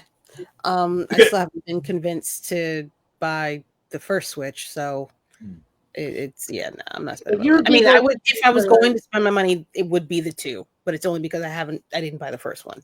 It's the only reason why I buy 2. If you're a big RPG player, that's why you get the Switch. Let's segue into Mario Luigi. Yep. Because I haven't played it. I know Joe has. Joe, I know you've played Mario Luigi's Brothership. So I played a good 7 hours. I'm on my way to the first. I did my first boss battle, and on my way to the first big area. I've had fun with it. There are some complaints where people are saying it kind of takes away some of the combat system. I find the combat system a whole lot of fun. Luigi's really funny in this one because he has more to do in the game mechanically than he has in the previous ones. Okay. Like you can send him out and he'll do like little tasks on his own, like go gather coins or go gather spirits. In the boss fight, they have what's called Luigi logic, where he'll use something in the background when prompted to help you fight the boss for like a move. So it's not like an assist, but something that you can kind of allow the CPU to do. Like you control both of them as you used to. A and B are jump, X and Y are hammer, as they are in all the Mario Luigi. But the gimmick this time around is Luigi is proving to be the more clever of the two, and using stuff sets up in the environment. Like for example, there's a teeter totter style statue in the background, and a rock that the boss throws gets deflected and lands on that statue. Your next turn is Luigi. You choose the Luigi logic thing. He goes and teeter totters the statue back and launches the rock at the dude to get a free hit. Gotcha. Okay. Yeah. And then, like I said, you can tell him it's like, hey, there are coins over there. I'm doing this. Hit the L button. Luigi will go gather the coins. Oh, so he's not going to treat him like Yoshi. Correct. Gotcha. It's just been fun. It looks so gorgeous. I have a hard time believing this on the Wii. Like, whatever cell shade program they got to do this game, they got a really good one. Also, I thought my TV was broken for a little bit because Mario's hat in the back is a little bluish purple, and I thought my TV was starting to go, and I never noticed that before in any of the artwork. It's like, great, my TV's starting to go bad. Then I started looking, and it's like, oh no, it's actually the game. So my TV's fine. A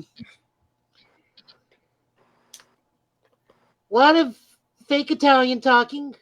Not fake Italian. I mean, I can't tell you how many times I hear these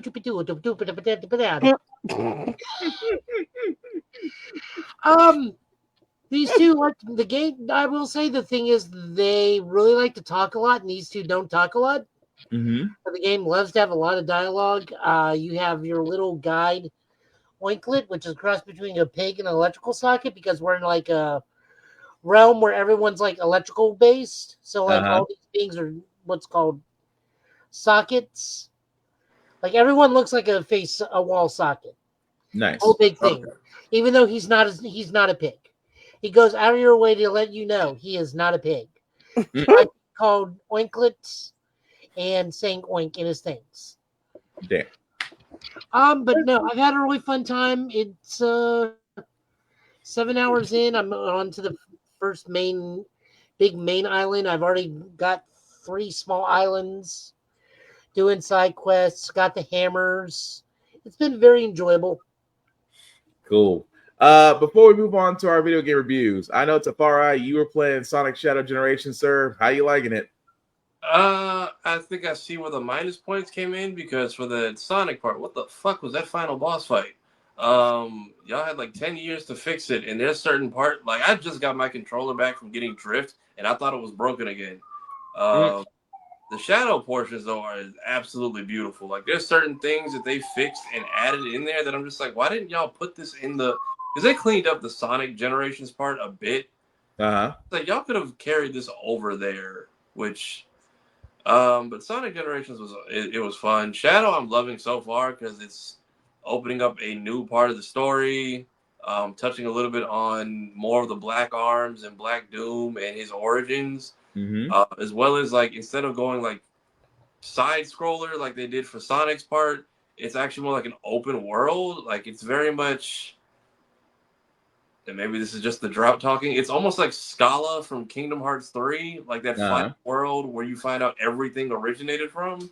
But as you like get through the level, you gain more of these powers that you may or may not were supposed to have originally. You find out, and then the world starts becoming more colorful, and you finding more of these like statues, and it's it's very interesting. It's a unique take on the character, and I like what they're doing with it because they're clearly after Frontiers, they're clearly trying to set up like a definitive canon now, and this feels like it's geared towards that.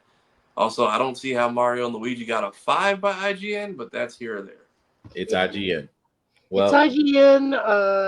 I also know some of the European people kind of gave it a low score. Like I said, the combat is not what it used to be, is what's getting a lot of people. I really enjoyed it. It's a little bit more simplistic, but still enjoyable. But people are still wanting that old school hardcore rhythm-based combat they had in the older games. Yeah, I just played the first one, and I'm like, I didn't even know some of the combos could be extended multiple times. But after that, it's like, it's the timing and then the input. It can be a bit much. I had like It's much more forgiving in this one. Yeah, I had 2 or 3 attacks that I just fell back on in the original one on the Game Boy Advance because the other ones, just trying to remember the amount of variations they had was a lot. Interesting. Well, I know, Kira, because you are back on your video game kick. What has been your go-to currently?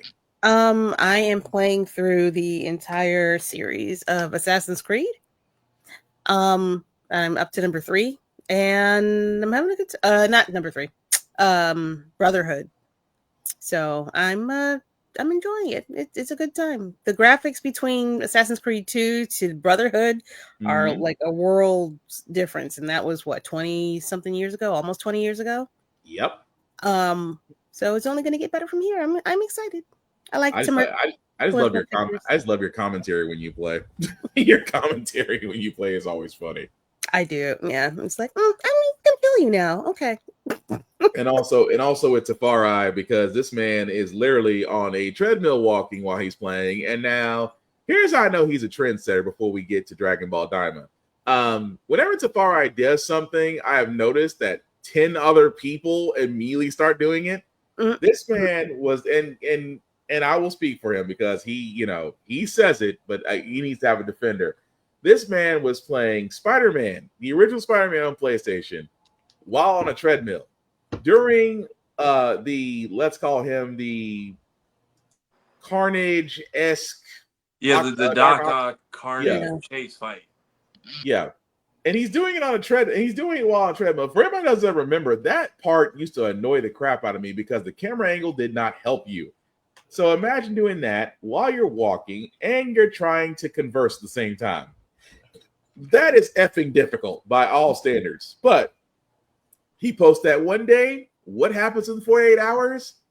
7 other people are doing it that have never done it before. Now 7 people. One guy actually has on a weighted vest as if he did not need to work out any harder. So he's got a weighted vest on while on a treadmill playing a similar S game because, God forbid they can't play the same game and not call it copyright. But Safari, what did you say? What did you say best? That you just can't have anything. I can't have shit. But apparently that dude's whole internet persona is he's an actual doctor in like some South American country. So I'm just like, all right, that was clearly your one-off. But I was like, let me hurry and do this thing before somebody either comes up with it or I don't know. I was never planning to maybe do this very long because I know how the internet works before somebody else takes it and bites the shit. So, but I figured I would try to cross it off my bucket list. But yeah, Spider-Man and The Incredibles are games I actively got tired because I was on this thing longer than expected. Nope, fair enough. But again, it's just I envy all y'all because y'all get to play for at least longer than 5 minutes. But anyway, no, it's okay. I gotta get back into my groove. That's all it is. I just gotta get back into my groove. I play your honor, sir. Yeah, but anyway, quicker TV reviews, guys. Before we wrap it, I gotta start with this one because everybody was we talked about this last week. We were just curious about it, but Invincible Fight Girl, Around the Bend. Yeah, I think we all have watched at least one episode. So, what do we think? Do we like it? Do we love it? Are we gonna continue it? It feels like all the fan projects you've seen on the internet, but one finally made it to TV. Because even all the DBZ sound effects and all the like very it's like just above being a chibi show, but they do a lot of like chibi stuff. So I like it. I like where it's going so far. I like the main character. I like seeing a black character with supportive parents. Also, Tony Baker, one of the Bald brothers, being part of the Perm Gang. Perm Gang is absolutely hilarious. That was still funny. And hey, Lanny, we just talked you up. I saw episode 1; it was cute, and yeah, it definitely was intriguing. Kira, Joe, what do you guys think? I like it. It's a good first start. It's definitely different, and I'm very much into things that are different and also have a good story behind it. And so far, they're doing a good job on both fronts. Joe? It was fine. It was too over the top for me. It was like watching G Gundam and just like random DBZ fights. Not G Gundam. Without a lot of the choreography that goes with Dragon Ball. Save for the ankle lock. Like, fair. I mean, I'm hoping episode 2 is fine. I can only watch episode 1 because I don't have Max. So like the first one's like you go through the whole hero's journey in one episode. Are we going to continuously do this where she gets down on herself in the middle of the episode and does the hero's journey every single time? It just like. Second episode is go find a sensei. Okay, so this is Dragon Ball, literally Dragon Ball. Yes. Go find your Roshi. I'll put it that way, Joe, because you haven't seen the second episode. Yeah, it has a Dragon Ball starting. So yeah, she does find the teacher in the second episode, and it is better because again, I like the first one. The first one was really just her coming out. The second one is kind of her being on her own, and then she eventually does find her former idol. Her favorite wrestler. Thank you. Her favorite wrestler. So do her parents support her wrestling, or are they just like, why are you doing this? You're an accountant. Oh, it turns out at the end of that. Well, it turns out at the beginning of the second episode, they support her and send her off. They literally are like, you're not gonna find any help here, and pretty much yeet her off into the next town. Literally. It was like here's your suitcase. Where you going? Gundam, they even have the satellite Gundam system. Yeah. And you know what, kind of remind me a little bit of Metabots where they have like the Mr. Referee just like pop out of the ground. Yeah. But actually, you know what? Better Zoids. It reminded me of the Zoids thing where they have the Zoid battles. Oh, with the referee with the shoot. And it still has a satellite distribution system for that's a fair criticism. Like even when we were doing the comparisons for the trailer, I can see where some people are like, "Oh, this is like a love letter," and some people are just like, "It's reference. It's how many references can we fit into like every frame?" And I see some people have been turned off by that too. Yeah, but it's still great though. I'm sorry, go ahead, Joe. I don't have a problem with it, and it's not even the references. It's just like you're way over the top, and there's just no choreography to those fights initially. It just kind of like it is the biggest problem with DBZ versus Dragon Ball. Could that be just because of how they're doing it from the beginning? For both fights, where it's more the flash behind the person as opposed to like, how do I put this? Think about like Goku and Tien in the World Martial Art Tournament in Dragon Ball and how there was like give and take and flow, and then in Dragon Ball Z it's just power smash, zip behind, or teleport behind, power smash, zip behind, and then finally finishing move. Right. But I would counter that with how she's still green. Oh, no. Yeah, she's still green, but it's still also big power move, teleport behind. I mean, I agree with that. Teleport behind, grab. True. But she is, like I said, the choreography, this is why I say it does stand out on its own, rightly so. But I think it will improve as she improves. It's almost like this is where she is at this level. That's why it looks like this. Versus, let's just say, 8 episodes down the line, completely different person. So, but I'm with it though. I think I like it. I can't knock it just because I already like the characters so far, especially the Busters. Like I said, the whole doing the hero's journey in a single episode seemed really weird to me.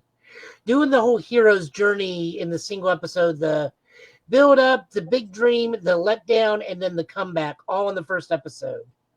I kind of think that's just because of the attention span that we got these days. I'm like, if you don't, I just don't want that to be the formula for a while, where it's like, oh, I get the master, I build myself up. Oh, I can't do the training. Oh, the training I did paid off. Oh no, it's not going to be that. That I don't think it is. I mean, that I think that again. I've only seen episode 1, so I can't. Right, you've only seen episode. That's what I'm saying. Yeah. That's like I think what I'm saying. they've seen the formula a lot and they wanted to try something different, but we'll see how it plays out. That's why I think it's going to be way different because I mean it's given a little bit of Moon Girl Devil Dinosaur, which again I hate the fact that series is canceled, but yep, that did not need to be canceled. It did not need to be at all. But again, for all those that have seen it, let us know what you think in the comments. I know Geek by Heart is definitely loving that. Her parents wanting to become an accountant is so West Indies. I'll take your word for it on that one. Although I will say there is one positive thing. Go for it. Is that it's showing that if you are going to be a wrestler, have a fallback. That's true. Or even D'Lo Brown, even D'Lo Brown, who is an accountant. That is true. They do kind of touch on that in episode 2. They very much have the "how could you give up on your dream" speech, and some of them are like, "Hey, chasing that will get some of us killed, and we're happy to realize that before it actually did." And for some people, that's okay too, which is a unique take on the whole "gotta be the best, defeat the rest" trope. So moving on from that, guys, Dragon Ball Daima. Again, episode 4 has coming out.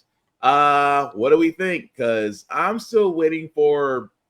I know for me, it's like, yeah, it's enjoyable. Yes, Goku had a few fights. I'm still waiting for what actually draws me in. I mean, I'm still hoping episode 5 does it, but for 4 didn't draw me in as well as I hoped it would. It just added another character while he's in the demon realm. But again, I'm still waiting. But what do you guys think? We're talking about 4 or 5? Because the one that dropped. Oh, sorry, 5. Sorry, 5. 5. Sorry. Okay. Nice to see that they're taking care of Baby Dende. That's very polite of them. I'll give them that much. Also, we know that you can go Super Saiyan as a 6-year-old. Yeah. I took that to mean that Goku is getting more well adjusted to the demon world and its how its environment affects him, and he's getting more used to it, so he can tap in, because he only goes Super Saiyan for like a hot second and then goes like fake Super Saiyan from the old school Lord Slug movie. Yeah, that's what I'm like. I'm curious if it'll be like GT, where he could only be Super Saiyan 3 to like launch a blast and call it a day. Yeah. Or kind of like how Vegeta, if you ever in the manga, when he fought Black, he was red whenever he was like going for the hit. He would switch to blue whenever he was landing the blow, and he kept shifting back, but because it's not in color. So I'm curious to see if they do something like that with his transformations here. Yeah. Kira, what do you think? I'm still on the fence with it. I don't hate it, but I'm also like, if I miss like 2 or 3 episodes of it, I'm not sad. It feels like this is going to end up being like some really long hyperbolic time chamber for Goku in order to make him stronger when we need him on Earth, when he gets to be an adult size again. Also, I feel like he hasn't said that he doesn't have his powers, right? They just made their bodies small. They're not actually 6. This is the youngest. The young version. I'm sorry, go ahead, Joe. They are physically 6 and 9-year-olds. Right. But still have their full grown-up mentality. But for like, but their powers, I don't think they specify. I don't think Goku can physically become Super Saiyan 3 because of the strain on a physical body. Which they even say that in old school Z. It's like, this like just murders my body to become 3 because I only did it with a angel body. Right. So the physical strain is probably too much on him. I can see him probably going Super Saiyan 1 and 2, but probably not 3. And I'm going to guess this is going to be a 2-season thing or a 4-season thing. I don't know if this is going to be, what did they say this was? 24, 26? Pretty much. I think 26 episodes. I hope we don't get to 2 12-episode cores. Just let it go and be done. No, I do see this going in like at least 2 seasons, and it's going to be 12 episodes, get to the Dragon Ball fight. 12 episodes, get to the Dragon Ball. Next Kingdom, get to the Dragon Ball fight. Next Kingdom, get to the Dragon Ball fight, and then whatever the big bad is in the finale. Because we are working in a like actual time scale, because this happened 6 months after Boo. Then we got to get to a certain level of like whatever's going on, because then we got the Beerus movie right after this. Right. So they can't do anything too crazy because they are working within 2 time periods. Yeah.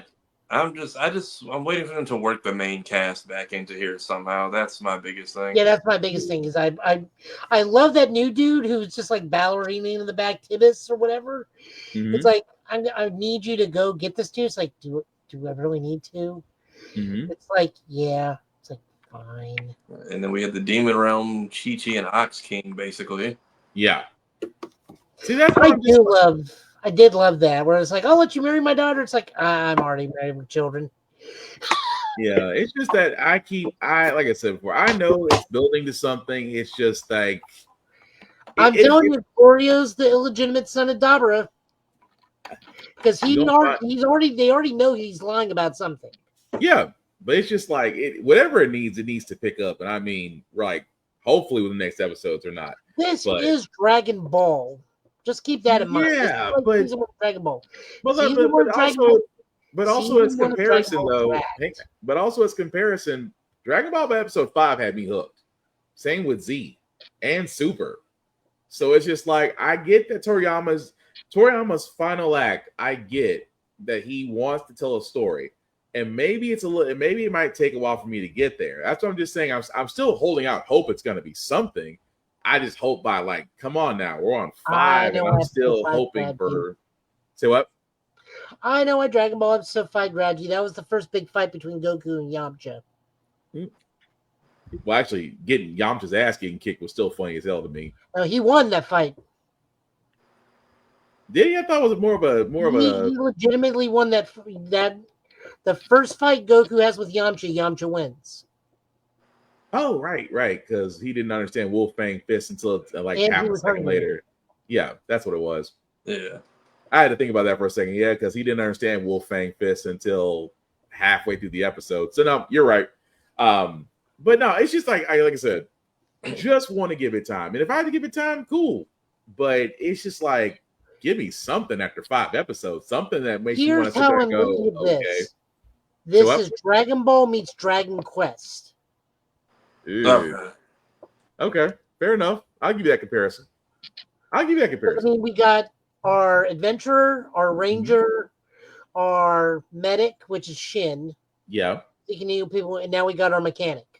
Even better, think Chrono Trigger. Ooh, yeah. We're not going back in time or anything, but I mean, it works. I see what you're going with that one. It works, but you were better off with the Dragon Quest. The Dragon Quest made also a Dragon Quest analogy, because I mean, we got Artifice and whatnot, and then we got the B team coming with the mechanic, whatever Piccolo wants to be, the Mystic or the Sage, and then whatever, and then we'll just make a Vegeta its own Dragon Quest class, the Vegeta. Fair enough. Well, Joe, I'm gonna let you have this one too, because I have to catch up on Star Trek Lower Decks. I know you have been watching the final season, sir. So what do you want to add to this? And also, I'm sorry, Tafari, Kira, if you've seen it, also give your thoughts on this too. I need to catch up. Same. Kapla! It was a giant Klingon episode. It was hilarious. So much honor, so much trials, so much backstabbing for honor. Also, Dr. Miglimo, the B story was like really, really not great at all. Mm-hmm. Dr. Miglimo's people came on and they were like taste snobs that have critiqued themselves into a bland palate so they can't taste anything. But the best part was easily Mariner and Boimler. And apparently Boimler knows a lot about Klingon tradition and history. Mm-hmm. To where every other person's like, why does the small one know so much? Hmm. No, it was just a fun episode. You get to re-meet Targ, I think, from the last season. The one where Mariner got like put on that planet with all the other different alien species. Okay. Yeah. So, no, this was a fun episode, especially if you're a big Klingon fan. I had a great time. The B story was just crap, but the A story was really, really fun. Okay. Cool. I gotta catch up because I keep on saying, since I have all this wonderful time of sitting down waiting for babies to go to sleep, that would be a perfectly good time to watch Lower Decks. So I'm definitely gonna make it a point to catch Fight up. Girls on Hulu. Say what? Okay. Invincible Fight Girls on Hulu, so I can watch it. Yeah. Oh, good to know because Hulu and Max because before Disney buys everything. WB advertise your stuff. Damn. Right.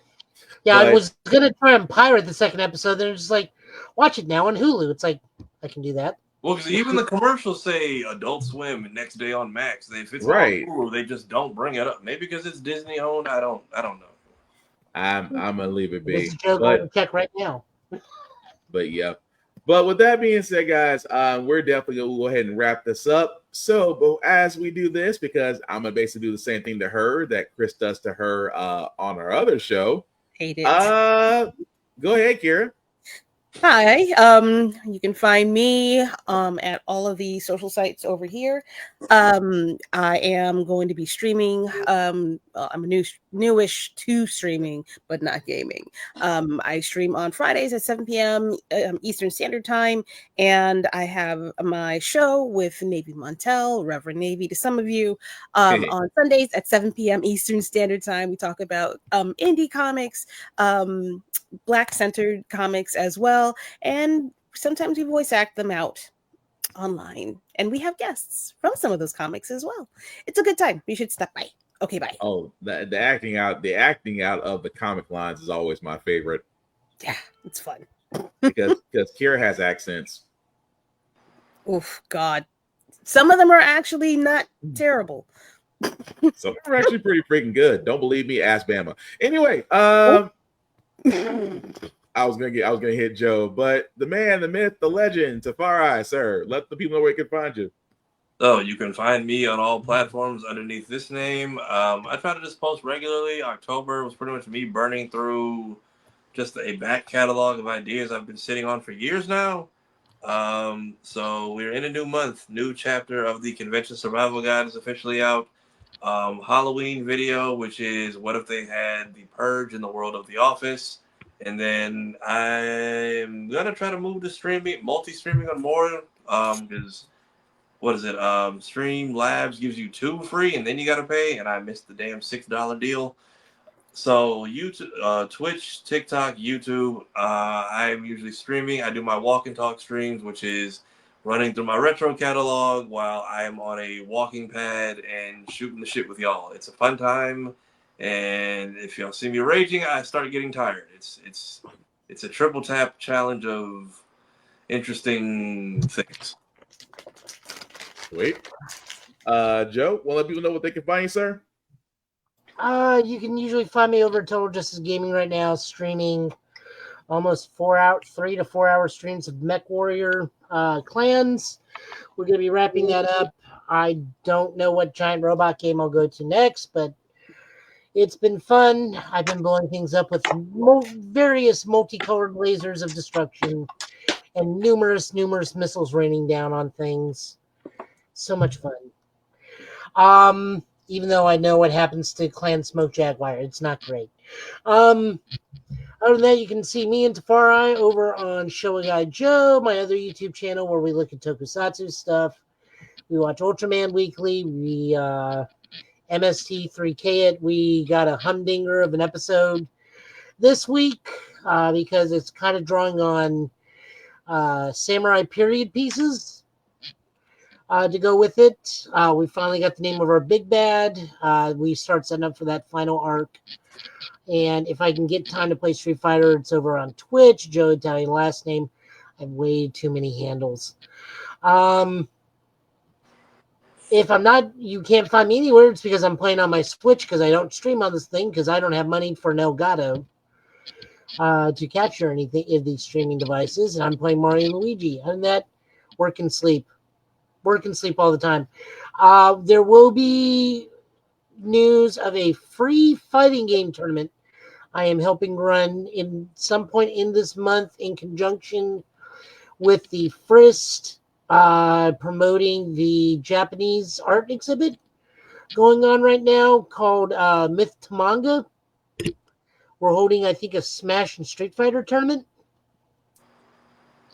Nice. I will have more news on that once we get to it.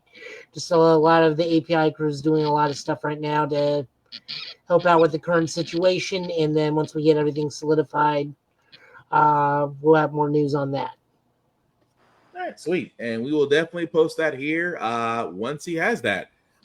So before I get to myself, shameless plugging as usual, I do want to shout out Geek by Heart, who is getting geared up for her streaming tomorrow. I apologize, Laney, I'm a little bit early. You can definitely check her out at her YouTube page that is ran by her and her husband, Jay, Geek by Heart. As you can see, guys, have definitely, we usually call her the Griot Horror on our Blurred's Eye View channel, but lately she has been on a gaming tear. She has conquered Silent Hill. I think she's still playing Legend of Zelda Echoes of Wisdom at this point. Mm-hmm. But definitely check her out, Geek by Heart, on YouTube.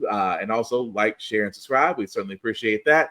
Also, guys, check out Rick's Comic City. Again, Nashville's #1 place to go to for comic books, for mangas, for collectibles. You name it, they got it, all things pop culture.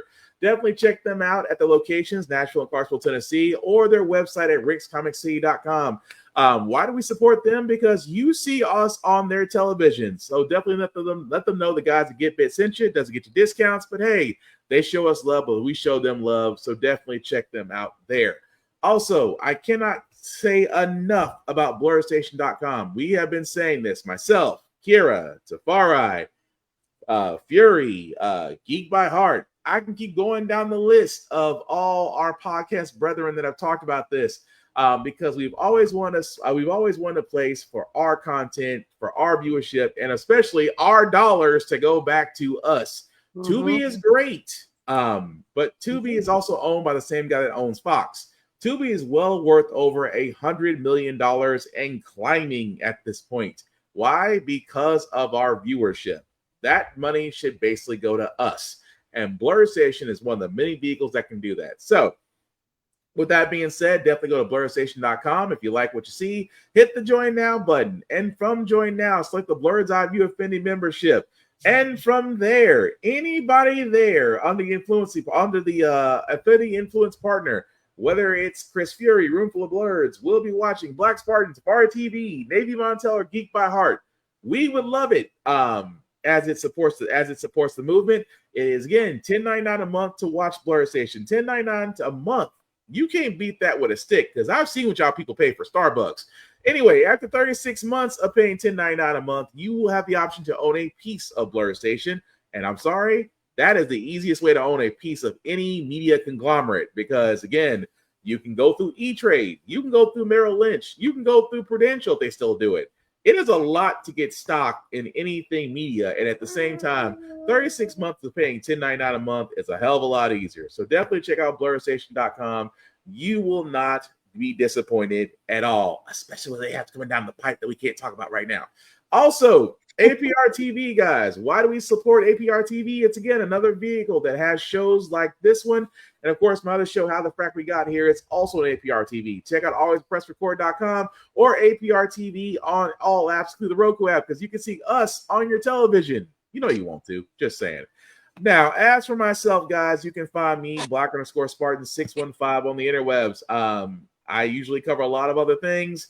Also, love to talk to people. Just don't be weird. That's all I ask. I don't want to have to block you. I don't want to have to get a Law and Order SVU list going on. Just don't be weird. Be nice. Be kind. Not that freaking hard. At the same time, guys, I will put the link at the bottom where you can actually click on that. There it is. If you actually post and click that link in your browser, take the link to the YouTube and Facebook groups for all the podcasts. Like, share, and subscribe. Reverend Navy said it best. I'm only repeating what he says because he is the Reverend and I'm just a deacon. I just make sure the church gets its money. That's all my job is. So again, guys, a like, a share means everything to us, and subscribe because we're basically trying to build this with you. At the same time, guys, again, please check out Safari TV because I usually point him out number one because the man is the myth, the legend. At the same time, he has a couple of videos out there because we have found out through Reverend Navy, a lot of you guys have never been to cons and would like to go to cons, don't know what to do at cons, don't know how to plan for a con, don't know the behavior of going to a con, don't know what to do post a con. Luckily, Tafari TV has actually created several videos that are available for you to watch that you'll basically get all this wonderful information on how to plan for, what to do, how to enjoy a con, and simply put, let the con goers know what you like so next year is even better because that's what they need, feedback. Outside of that, guys, the only rules that I have are the same rules I have for pretty much in life. Respect the cosplayer at all times. Cosplay is not consent. Please treat people like human beings. It's not that freaking hard. At the same time, cosplay is for everybody, regardless of your height, weight, race, or preference. The only rule that we have, don't do blackface, don't do yellowface, don't do anything of another race. How about that? Just if you do that, you'll avoid getting your ass kicked. That's all I'm saying.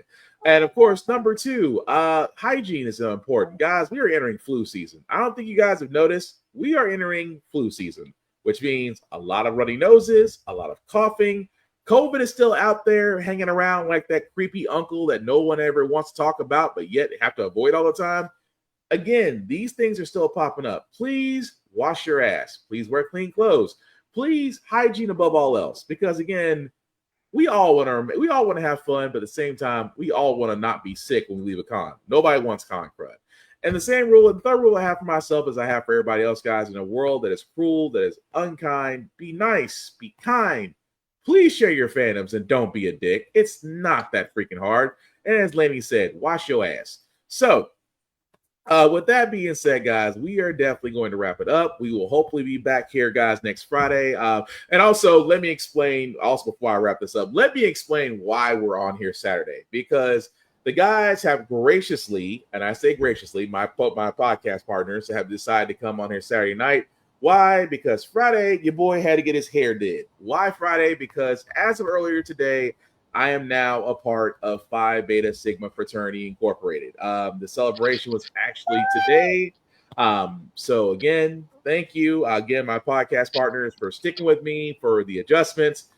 We will be back here Friday, same Get Bit time, same Get Bit channel. Of course, thank you, Laney. Thank you, Laney, for definitely jumping in. My other Soar in crime, and also thank you, Kira, for jumping on because I'm definitely going to be there tomorrow for you and Reverend Navy and whatever act you guys are going to do. I certainly think y'all guys need to put that on Audible and actually run with it, but that's just me. But with that being said, guys, any last words we call tonight? Anybody buying your blue bracelets? Knock it off. Immediately, we know who you are, okay? And all cookout invites are being reviewed, just so you know. Cookout invites have been put on hiatus, and every cookout invite is now being under heavily scrutinization, just so you know. But you can fight your own battles at work from now on. Godspeed. Yep. Joe, any last words we call tonight? No. All right. Well, with that being said, guys, thank you all for watching. What a dickhead in the chat. I can ask you about that one later, Laney. But anyway, thank you all for watching, guys. This has basically been Get Bit for tonight. Again, protect yourselves, protect your peace, because let's be honest, winter is coming. Aside from that, guys, take care of yourselves and each other. We're out of here. Peace. Bye.